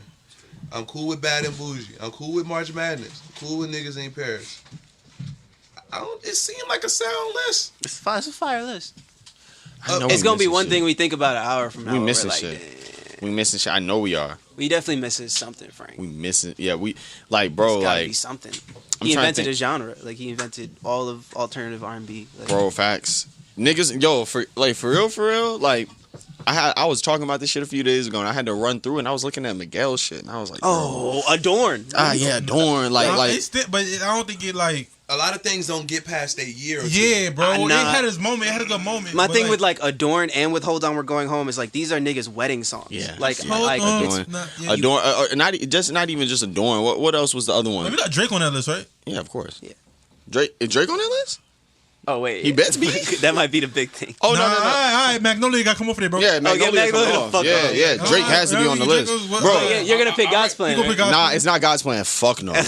Controller. Why you mad? No, Controller. That's just Controller. that's bro. what It's Hey, not good. Controller, bro. Nigeria- But I ain't gonna say I nothing. know y'all got stuff to do, Bro, kid. Nigerians run if you the think about world. this Yes, whole bro. decade, It's kid, Controller. you're not thinking about Controller for a Drake song. You gonna think of like God's Plan. But you're thinking about the bop that he Bro, introduced. the what? pop music. Yes, bro. Like, That nigga, pop, God's plan that- is going to be for, like, bro, God's plan was made for everyone. Y'all not Controller about to just do is this. pop There's music better right now. Drake songs. Controller was made for, bro. I'd take Hotline That was a Bling good before summer. I ain't gonna lie. Controller. Alright, Controller summer was a good summer. Yes, it was a different summer. That was a good I graduated from high school that year. That That shit one was dance different. Controller summer, bro. Woo, when I never, Controller. bro, when I graduated from high school, I was driving home and they played the version with all 3 verses on the radio with That's popcorn, not- all that. Girl, your body good on your But then Bro, I that ain't shit gonna lie. was- Tory Lanez kind of did that a little bit better than him. It's It's not about the It's best not. song. It's about the influence. Yes, bro. Like, that's not the best Frank song of the 2010s? Nah, it's that's about not the the best. influence. That's not the best Migos song. We talking about what, bro? You know how many find a way to take nigga? Do this you podcast know with how, Drake, bro? I You know knew how it. many babies was made about Controller, bro? I don't know. You gonna have to look. Well, I bet there was a lot. My thing is like niggas are trying to be Jamaican and Nigerian now because of Controller, bro. Niggas said a real reggae. You not wrong, but can't it gotta come be a this- stronger Drake song.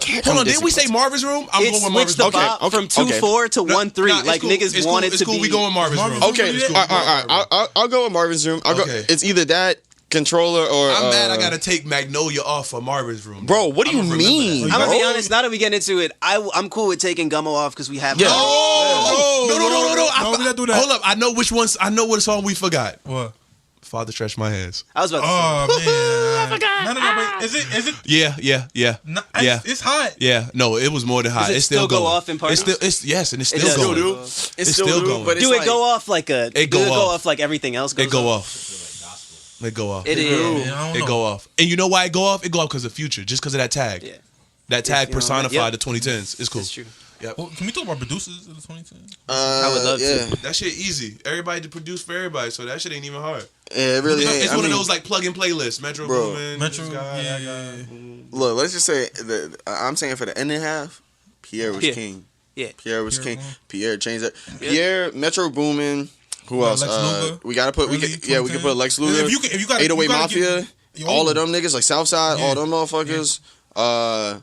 I mean, who else? So you gotta use still Pharrell. Like Yeah, still oh, Pharrell. yeah, yep. You still gotta put the Neptunes up there. Somebody we missing. Shit. People we missing.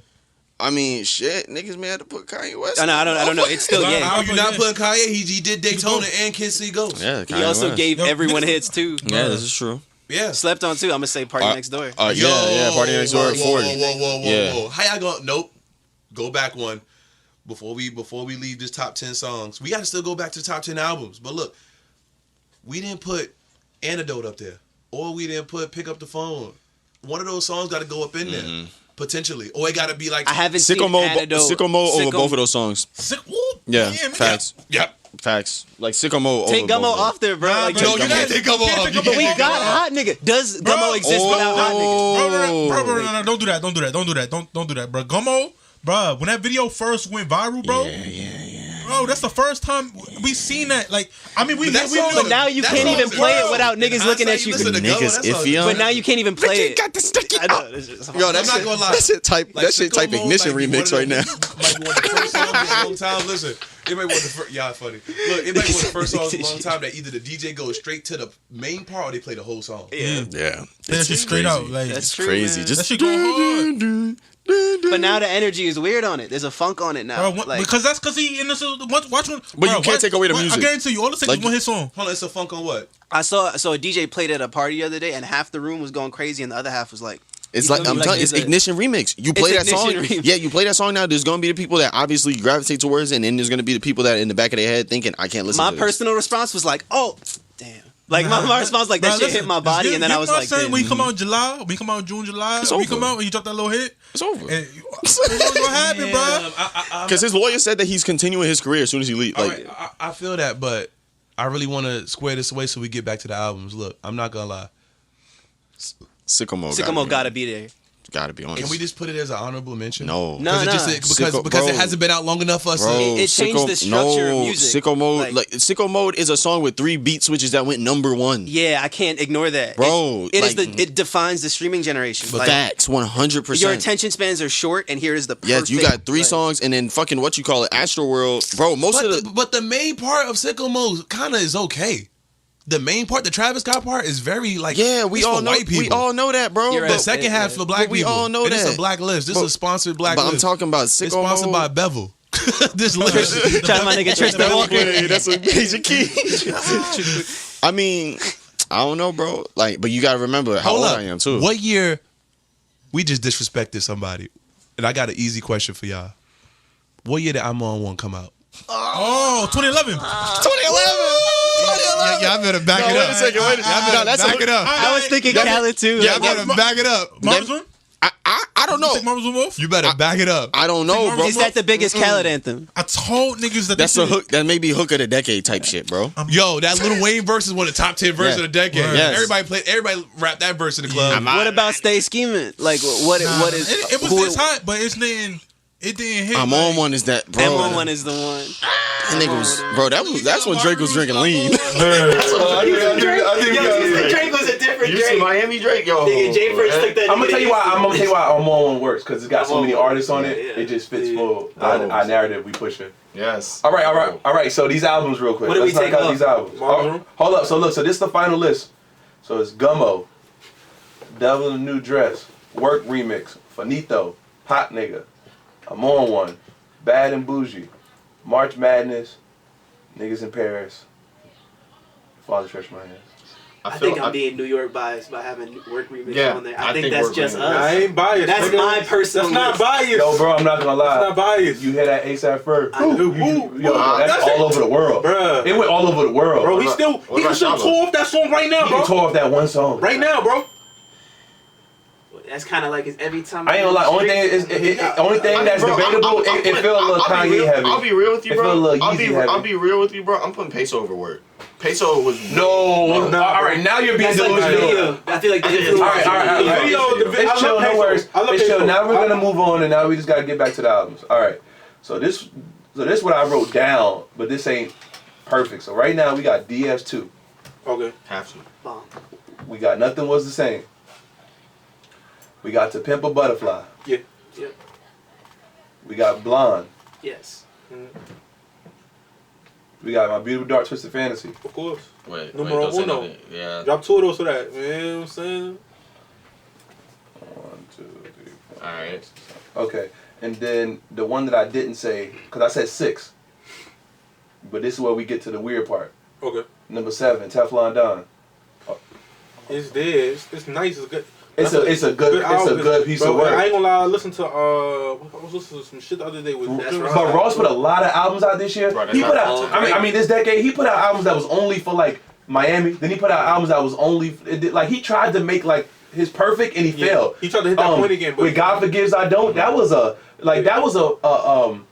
Bro, Pirates was crazy. No, I'm saying like that was a commercial flop because he tried to go so big it didn't work. Yeah. Mastermind hit a little harder than that one did. You know what I mean? In theory. It's- So Teflon Don, like usually it's the accidental classic, cause that's when Ross was Ross. You gotta remember, he had BMF on there and these niggas trying to hold me back, I think, or something like that. Ooh. Yeah, that's that radio run. Ross was the radio. Yeah, BMF. force. They say I'm getting money. Yeah, nah, I mean, I think I'm Big Meech, Larry Hoover. Yeah. Getting work. Yeah. Yeah. He had I'm Not a Star. Yeah. Now, I could name a few songs with that shit. Damn. Somebody lied. I got a chopper in the car, so don't make it come alive. I mean, we still got 3 slots, and I don't know what to put. I'm good. Like, go through them things. I know you want to put. I'm I know you want to put one of them Freddie Gibbs things in there. Bro, Pinata bandana is automatically going in there. Like, Bandana's better to me, but I think, yeah, either way, we just going to have to put one of those. So, Mad Gibbs. Just put Mad Gibbs and we'll figure it out later. I mean, this is no putting- later it could go. I'm I'm putting just saying. Blonde and Channel Orange, by the way. They're two different things. They Might have inspired to. two Nah, different you can't put both. How? They're different artists. How? Like, Bro, we can put My Beautiful Dark Twisted Fantasy and Yeezus. That's just Yeah, gonna have to that's just happen, gonna bro. have to Nah, but because I think Watch the Throne did more for I the think world Watch the Throne, bro. than Yeezus did. Watch the Throne top 10, bro. I mean, yeah, you're right. It's Take Care. But Yeezus also was the catalyst of so Yo, bro, much. it's hard listening to Yeezus. It's not How? easy. You got to be in a certain mood. Bro, it's not. I ain't gonna lie, bro. Jesus. that shit is It's- Asian beautifully to me. Like, It's I cool. think- It's a good album, but it's not the album I'm gonna throw this on right now. This is what I tell you. I talk to a lot of my young niggas all the time, and Yeezus was and Yeezus was my album also too. It's That like, was when, it's always like how I look at Graduation as like my Yeah. like defining album Yeah. of my life. Type shit. You say Yeezus was just like, bro, that's when everybody, that's when Gen Z got into fashion. That's when we all understood what all this shit was. Like, Watch the Throne, like, for me, that kind of set the table. Wait, I have a question. Are we cool with Daytona? Because it's literally the best short album of this decade. It's the best short album. it's perfect. It's the best short That shit album. might be a little EP, bro. I'm not gonna lie. My thing with both Ross and Push That shit is might be it's EP, perfect bro. music, but where's the influence? Yeah. Like, who sounds Like, they like... had a But it's like Pusha T really, in this and I era, fuck he just with- honed his skill. He really hasn't. Listen, can we just give my man some credit? Yo, this the only nigga that could talk about coke for Specifically. 15, 20 years Yeah. and still Yep. Yeah. fucking Alright, so redo it. Scrunch your like, face up, yo, make your face just scrunch up. Like, bro, much the coke even when he could run a I slog. think probably one of my favorite musical moments was the beat switch from what you call it to infrared. When that shit just started infrared. Yeah. Yeah. Daytona. Nah, man. That shit was Nigga, crazy. Ye was in Wyoming finding the best samples. Yo, Like, the Maga Beats was going crazy. Maga Beats. Maga Beats was going bonkers, bro. Oh, I was fuck. like, this nigga may be on to something. I don't know. These beats are slapping right now, man. Maybe slavery was a choice. When I heard that. Now y'all acting Yeah, up. wildin'. And Niggas acting I'm unusual. gonna make sure when we do the edit, they zoom in on your face. So look, so this is what we got right now. Right now, this can easily change because this don't feel right because we don't got no future on there. A couple things, but we got My Beautiful Dark Twisted Fantasy. We got Blonde. We got Daytona. We got To Pimp a Butterfly. Oh, we got DS2. We got Teflon Don. Kids See Ghosts. Nothing Was the Same. Anything from Mad Gibbs and Watch the Throne. I'm gonna keep it a buck. I'm gonna keep it a band. But that's only 10. Remember, we doing 15. Take Care got to be on that. No question. I'll take Yeah, it. Take Care has to be top 10. Easy. Take Care got to be top And 5. Let's does be Take real. Care Be honest with exist you, bro. without trilogy?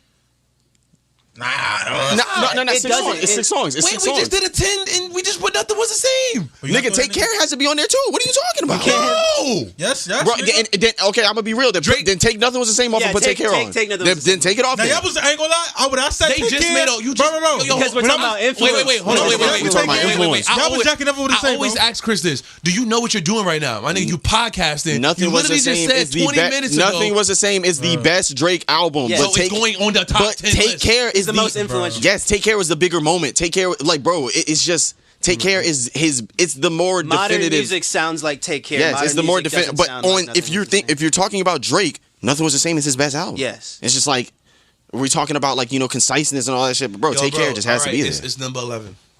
What? Take Care? Yeah. Take Care is not number 11. Yo, Nothing Was the Same has to be number 11. Yo, bro, it's no perfect order. There's no Yeah, perfect yeah, order.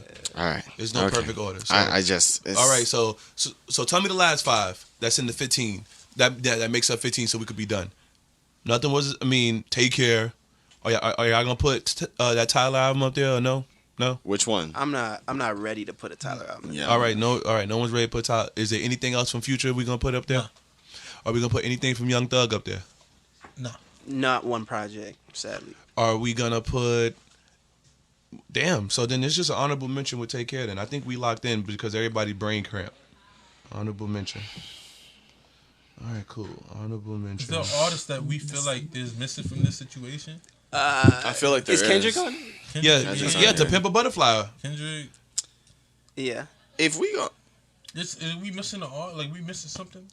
I feel like no. I mean, the only I'ma be real. thing we could argue for is maybe like an Astro World I'ma be because it real. was so put I'ma- together. I'ma- I'll say It this had a lot right of here. impact, More- bro. To Pimp a That's Butterfly. Ye's impact, though. To Pimp a Butterfly, in my opinion, I think we should replace it with Good Kid, I Mad was about City. to say. No, Yeah, To Pimp a Butterfly. Bro, listen to me. Listen to me. Listen to me. What song is in the is it Smithsonian? I'm talking about the. Nah, that's Damn, right? Damn got the Yeah. Pulitzer Prize. I'm telling don't you, care, that's white if people we shit, talk, though. if we talking about the But 2010s, that's Impact, bro. That's not impact. nah, listen, It- listen. What? But low key, White it's people- only white there. people awards the are only not impact. Sachee, I know we going off momentum, so I'm gonna take it down a notch anyway because we getting towards the end.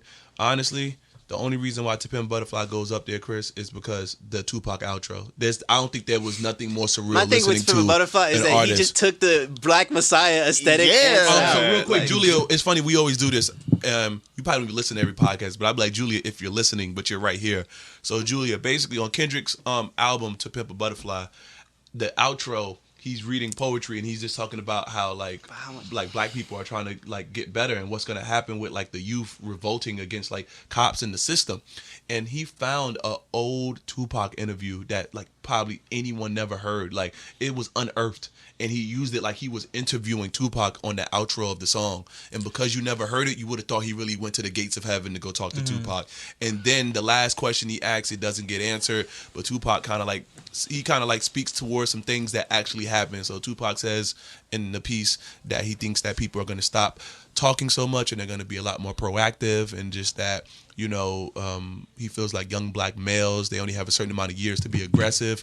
After that, they lose their will to fight as a man and they just give into the system, and just says all these different things. And then Kendrick gives meaning to what the album means, and he feels like growing up in the hood is like to be a caterpillar. You have to shield yourself against all these different things, and you make a cocoon, and then through that cocoon you come out as a butterfly, you know, and you're still the same person, but clearly you change. And for real, Chris, Good Kid, Mad City was cute because nobody saw it coming. Yeah. But To Pimp a Butterfly, bro, is like, come on, bro. It personified Black Twitter. It gave Black Twitter a voice before. Like, dog, you forget that's my number one album in 2015. Like, I understand that. I'm just saying, bro, in the retrospect, in terms of what we still listen to, what we still on some people's list, top 10 songs is We Gonna Be Alright. That song with, that song for real. I would never put it on, never but bro. In my life. Yeah. But you get what I'm saying? Like, you're completely right about it completes the narrative hip hop album. It's like Illmatic is the beginning of that story, and Spin Butterfly. Sachee, after that album, remember when everybody started putting skits back on their albums? Yeah, I know. I remember. But how often do you play that? Yeah, that's what I'm saying. Oh no. To It's Pimp one a of those Butterfly. albums. I know you got to. It's one of those albums just like Daytona. If you open that door, you can't close it. Right. Yeah. I feel like with To Pimp a Butterfly, I'm going back to listen to like 3 or 4 songs, and it's like, bro, like Good Kid, Mad City, bro. It's just like, dog, that album is just like, bro, To Pimp a Butterfly was straight, like, bro, it has one of the best intros I ever heard in my life. It's just so black. It's funny because those same arguments you used, you can use them against you putting Freddie Gibbs and Madlib up there. So just shut up and just deal with it. The replay value's higher on that way music. higher. The replay value's higher, but everyone wasn't touching it the way. Like, basically, To Pimp a Butterfly, everybody heard that album. Taylor Swift was going crazy about that album, and it was the most black album of the decade. But that's the point, bro. Like, he was able to make something that should have been isolated, universal. How many albums that like Jill Scott, The Roots, people like that make like that? Talib Kweli, Mos Def, and he took his own position and took it that far to the point where he was able to give people B-sides of that album with Untitled, Unmastered. Do you feel like that is more so label influence? Who he signed to? Did you remember who he signed to? Nah. I think it won in spite of that. They didn't want that album. When he played Interscope that album, they were like, bro. You got Jimmy Iovine, you got Dr. Dre, bro. And it was a height of the Black Lives Matter movement. You got the Apple Mute, bro. I'm sorry. I'm thinking bro. I'm thinking Black Messiah. Only thing I'm thinking about, it's only a couple albums I feel like that was pushed the wrong way. That U2 album that was on all of our phones, we got to talk about that. Jay-Z with the Samsung, and then Drake one time. I forgot when Drake did it, but Drake. It was Views. Yeah, Views was Apple Music exclusive. No, or was it? Weeks. If you're reading this, it's too late. More Life, wasn't it? Nah, if you're reading this is too late, it was originally on SoundCloud, taken down because it was supposed to be a mixtape, and then it got released as an actual album. Well, I think we good, man. I think that it's good. It's good that it still needs a little bit of debate. If it was up to me, Flatbed Freestyle would be every song. I'm joking, but yo, this was a great decade, and we did all of this, and we didn't even really talk about mumble rappers, and that's okay. Because you know what? Shout outs to all the mumble rappers. It became a thing. It came and went. It came and went without people even noticing. Low key, again, the cream rises to the top. So people like Lil Pump, they exist, but like they don't take over things. People like Russ, they exist, but it doesn't hurt my heart to see them exist because I know that they aren't defining what changing. Music is. You know what I mean? Because this decade is so long. You can give people a year, but look what we just talking about. We talking about music that defined a whole decade, bro. Yeah. Bro, DS2 hit still. Bro, yeah. You could play Where You're At right now and you could feel like it just came out. You know what I'm saying? You could play What a Time to Be Alive and it still feels good. You know what I mean? And it's funny how a lot of this music was the back burner to so many things that happen in fashion and current events. You know what I'm saying? You know, shout outs to YG making Fuck Donald Trump. That was the last decade of My President is Black. That is crazy. Wow, that's a good perspective on it. Yeah, you know what I'm saying? Yeah, so stuff like that was interesting. Now streetwear is normal wear. You know, bro, Dunks is back in style. Trap music and pop music. Bro, I mean, people went from wearing $400 snakeskin hats because of Watch the Throne to wearing dad hats to wearing dad shoes. Like fitted caps almost died because of a Ben Trill snapback. Like Pharrell shits. Like Ben Trill was a thing. Yeah, shout outs to Travis Scott being spawned within it. Shout outs to Rocky only putting out 2 projects this whole decade. Technically, 2. Technically, long last ASAP, and then testing, and then those cozy tapes, those compilations, bro. Do you feel like Rocky reached his potential this decade that he's supposed to? You said did he reach his potential? Like did he elevate to where like you thought he was musically, not culturally. I think he did what he wanted to do. I feel like ASAP Mob. I don't think music is his first skill. ASAP Mob as a whole just didn't get to go as far as they wanted to because of lack of. When you really think about it, Wu-Tang only put out 2 albums. Yeah, I mean, this is true. Like when you really think about these it, niggas had the internet. Yeah, but so did Our Future. Yeah, and look at what came. Yeah, and Our Future is the best fucking collective. Bro. If you talk about a collective, I think they're better dispersed than they are together. Of course, yeah, definitely. That's how because there was too much talent. Steve Lacy wouldn't have been able to be Steve Earl Lacy was if not. he stayed with Earl the was internet. not like them niggas at all musically. He carved out his own separate shit. It's just so much going on, and it's all interesting. But at the end of the day, bro, we didn't even get to talk about Our Future. That shit's crazy. Nah, it's cool. It's cool because at the end of the day, bro, Tyler ate a roach, and he used the internet to come out as a gay man. And Tyler, he went from making fun of Bruno Mars to becoming Bruno Mars. No, absolutely. Yo, Bruno Mars got some bangers in this decade too. Oh, yo, let's talk about 24 Karat. I ain't gonna lie, y'all not about to get Papi over here. I just wanted to just throw that out. No. Versace on the floor. Versace on the floor was crazy. Nah, that's what I like. It's a banger. Nah. That calling on my lovelies. That nigga was calling Halle Berry. See, he be listening to the album, bro. He gotta relax. Bro, it's only 9 tracks, bro. It's a good album. It's only 9 tracks. Yo, look, I've been talking about that album a lot because it's just like, bro, it's the perfect pop album. It's 9 tracks, all bangers. Nah, he did his thing. Did his thing. I will say this though. The Teddy Riley album. The one thing that I'm happy 2010s did is that 2010s is the decade of fulfilling what the internet wants. It's a monster. So like Jordan 1s, let's make a whole bunch of them. Supreme, let's just give everybody everything. You know, just anything you could get, you got a lot of it. You got a lot of the doses. most user friendly decade. This is the most I think this is the most transitional decade ever, as far as like because social media just like took off in the beginning. And now we've seen the full power of it. It's more real than real life. We don't know what the next level of this shit's going to be. Yeah. And this next decade is we're probably gonna make advances that decades ago would have took like years. Like, bro, from 2010 to 2020, like, bro, that was like 3 decades basically. Like that shit jumped way quicker. So going into this next one, bro, I don't know what we're gonna be on in 2030. It's gonna be wild. It's going to be very wild, bro. Because in 2010, my nigga, we didn't have screens bigger than like 3 inches on your phone? Niggas had a Sidekick LX. Yes, the Sidekick niggas had the LG slide We getting the chip this decade. We getting the shit just in the brain. I'm ready. Have my BlackBerry. Yeah, I'm ready for the Teslas that's gonna be driving around and things like that. That look like Transformers. I'm ready. Yo, niggas gonna be camping for video game nigga sneakers and shit. So facts. in retrospect, I the just ninja ones. Niggas say you got the ninjas. Yo, them ninjas. Yo, I just want to read people back everything. So this is the final list from Woody vs. Papi to yours truly. So the top compilation albums, we only care for 3. So it's Kids See Ghosts, Watch the Throne, and what was the other one before I forget? What a Time. Yeah, What a Time to Be Alive. And then our top songs of the decade. And it could be way more, and we probably missed one, so we apologize in advance. But Father Stretch My Hands, Niggas in Paris, March Madness, Bad and Bougie, I'm On One, Hot Nigga, Finito, Work Remix, Devil in a New Dress, and Gummo. For mixtapes, we got Live Love ASAP, Rich Forever, Kush and Orange Juice, Nostalgia Ultra, YRN, Future's whole mixtape discography, and Love is Rage. And Trilogy. And Trilogy. Yeah, Trilogy. House of Balloons better than a lot of tapes on that. Yeah, pardon me. And Trilogy. Sorry about that. Y'all remember when it was Frank Ocean or Weekend? Or The Weekend? And then daytime versus nighttime. And then for albums, clearly, Watch the Throne. Pick whichever one from Mad Gibbs. That's an easy one. Nothing Was the Same. Kids See Ghosts. Teflon Don. Dirty Sprite fucking 2, man. Dirty Sprite, To Pimp a Butterfly, Daytona, Blonde, and My Beautiful Dark Twisted Fantasy. That actually might be one of the best albums ever made, because you got to think it started at the beginning of the decade, Still and even now it's nothing better than it. Take Care. Now clearly, oh yeah, and the honorable mention is Take Care.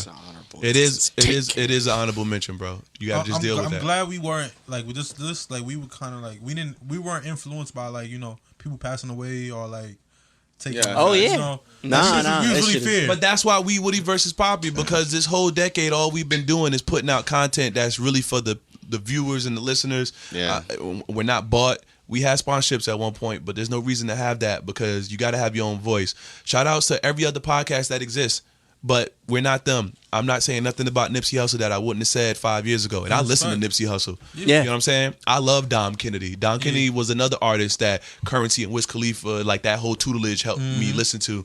But at the end of the day, there's bigger fish to fry in the grand scheme of talking about this whole decade. Facts. And within this whole decade, that music that we just spoke on completely transcended, you know? Word. And I'm excited to see the 2020s because it's going to be insane. And it's things that we don't, the unknown, like they talk about in the Boondocks that we don't know about. And, Jerm, you don't know this, but at the end of every podcast, we just let everybody do shout outs. So, Donavon, you can start with any shout outs you want to do. Anything. Oh, no, thank y'all for having me. My name is Donavon. I make music. Y'all should check it out. Tell me if it's trash. Donavon.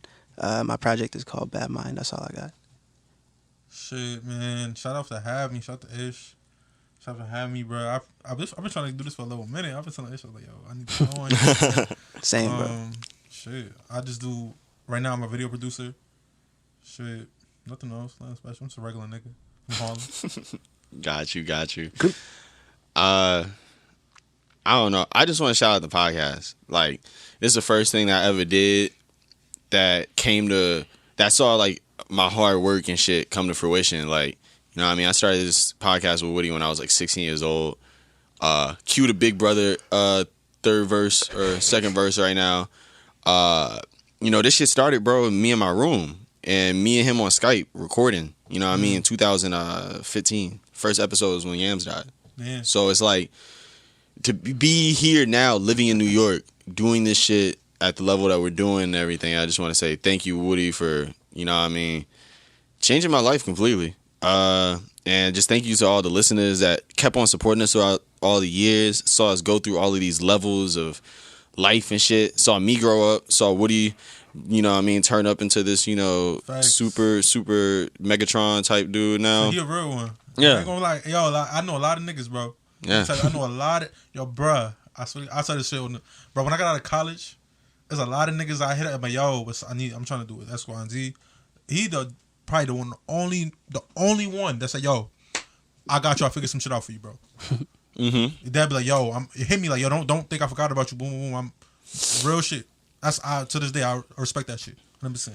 Word. Well, just again to go back to where we started, I remember in 2010 where I was at, and to play back into it feeds into what y'all talking about. I remember where I was at in 2010, and I remember where I'm at right now in my life, in my career, and we didn't even get to talk about, you know, we talked about it on other podcasts, so it wasn't necessary for this one because this was special, but from the Nike deal to us just making history, bro, we leaked all day. Yes. All day came out because of us. That's like 16-year-old. You know what I'm saying? Me, Like we got stories, man. Like we made history this decade, man. You know what I'm saying? Like, bro, we brought Skepta to the States. Shout outs to Jabari for that, bro. Like we made history, man. Like, if it wasn't for Skepta coming to the States, bro, it wouldn't be no African music. I know we say Drake, but Drake is a fan of Skepta. Skepta knows Wizkid and those guys because he's actually Nigerian. Yeah. You know, and just to be a part of how we see culture propelling forward now is a wonderful blessing, because I remember I was really a student of it, and I wondered, could I get involved? And for anyone who's still wondering, get involved. You know what I mean? Like, shout outs to the cameraman. They just, you know, just a referral from a DM to a DM, and they good people with me, so they gonna find work through me in the 2020s no matter what, because it's just a no-brainer. It's just how it works, man. You know what I mean? No offense, white people don't have to go through this. They see someone, they say, hey, I'm gonna give you work, and then that's just that. You have work. So for us, we just have to be, you know, it's like that great saying they say, when your friend needs a hand, you lend them an arm. And we're gonna keep doing that, and hopefully we keep having great music and great moments to have a soundtrack to laugh to in these moments, because we all gonna die for sure. I'm gonna try to live longer than you, though. Oh yeah. So I could tell your story better than you could tell mine. Because I ain't gonna lie, I'm doing these podcasts just to, because I feel like my kids gonna think I'm corny. By the time I have kids, they're gonna think I have no sort of understanding of things that's going on. I'm like, listen to the pod, listen to episode 49, little bitch. You probably ain't gonna be able to talk to kids like that by then. Yo, facts. They're gonna be like, And like 20, 35, something like that. You ain't gonna be talking to no 15-year-old like that. You gonna be able to talk to no kid like that. You gonna have to talk in sign language to curse a kid out. Or something. Y'all better learn a new language. Rosetta Stone is your best friend. But yeah, the only shout outs I have is shout outs to the culture, and that's everybody. Just we all under one roof and we keeping it going. And shout outs to everyone who's not here, you know. I'm sad about anyone we lost. Right. But we're still here, so you know, we can push it forward. And this list was so hard to make, and I'm happy we finalized it. It's done. I'm never gonna think about it again. It don't matter. I'm ready for 2020. Yeah. So it's just with that, keep me up at night. I don't know how to stop that shit, but we just it don't matter. It's Woody versus Papi. I'm wearing a Cause hoodie from another decade, and damn, everything I got on is from another decade, other than this shirt. Yeah. I know, right? I tried something. I was like, but yeah, thank all the listeners. I know we didn't give you a lot of podcasts this year, but it's because I'm rich. And I don't have time for you anymore. Oh shit! I like that energy. I need that. But I'll make more time for you in 2020. Yeah, I was about to say, what a bomb, man. I'll make more time in 2020. And with that, shit. This decade is done, man. We're done. Chris, thank you, bro. Y'all don't even know we started this podcast playing a game of 2K against each other. Damn. That's the great. name of the podcast is literally the name I named the live stream. Yeah, because clearly, like my username on the internet is Woody, but people call me Ish. But like that was the name of the 2K game, and then he was talking a lot of shit on the internet, and then he got on the like the Skype. He was like, "Hello," and I was like, "Oh, this kid's normal, like most kids." And from there, bro, he done trusted me with his life, and that's a crazy story. That's a beautiful thing. I can say that shit up. That Woody is my life's creative director at this point. So yeah. So with that, I'm internet looking is at this how camera. powerful this I'm is, looking man. at that camera. This is Woody versus Papi, and this decade is over. I hate you too.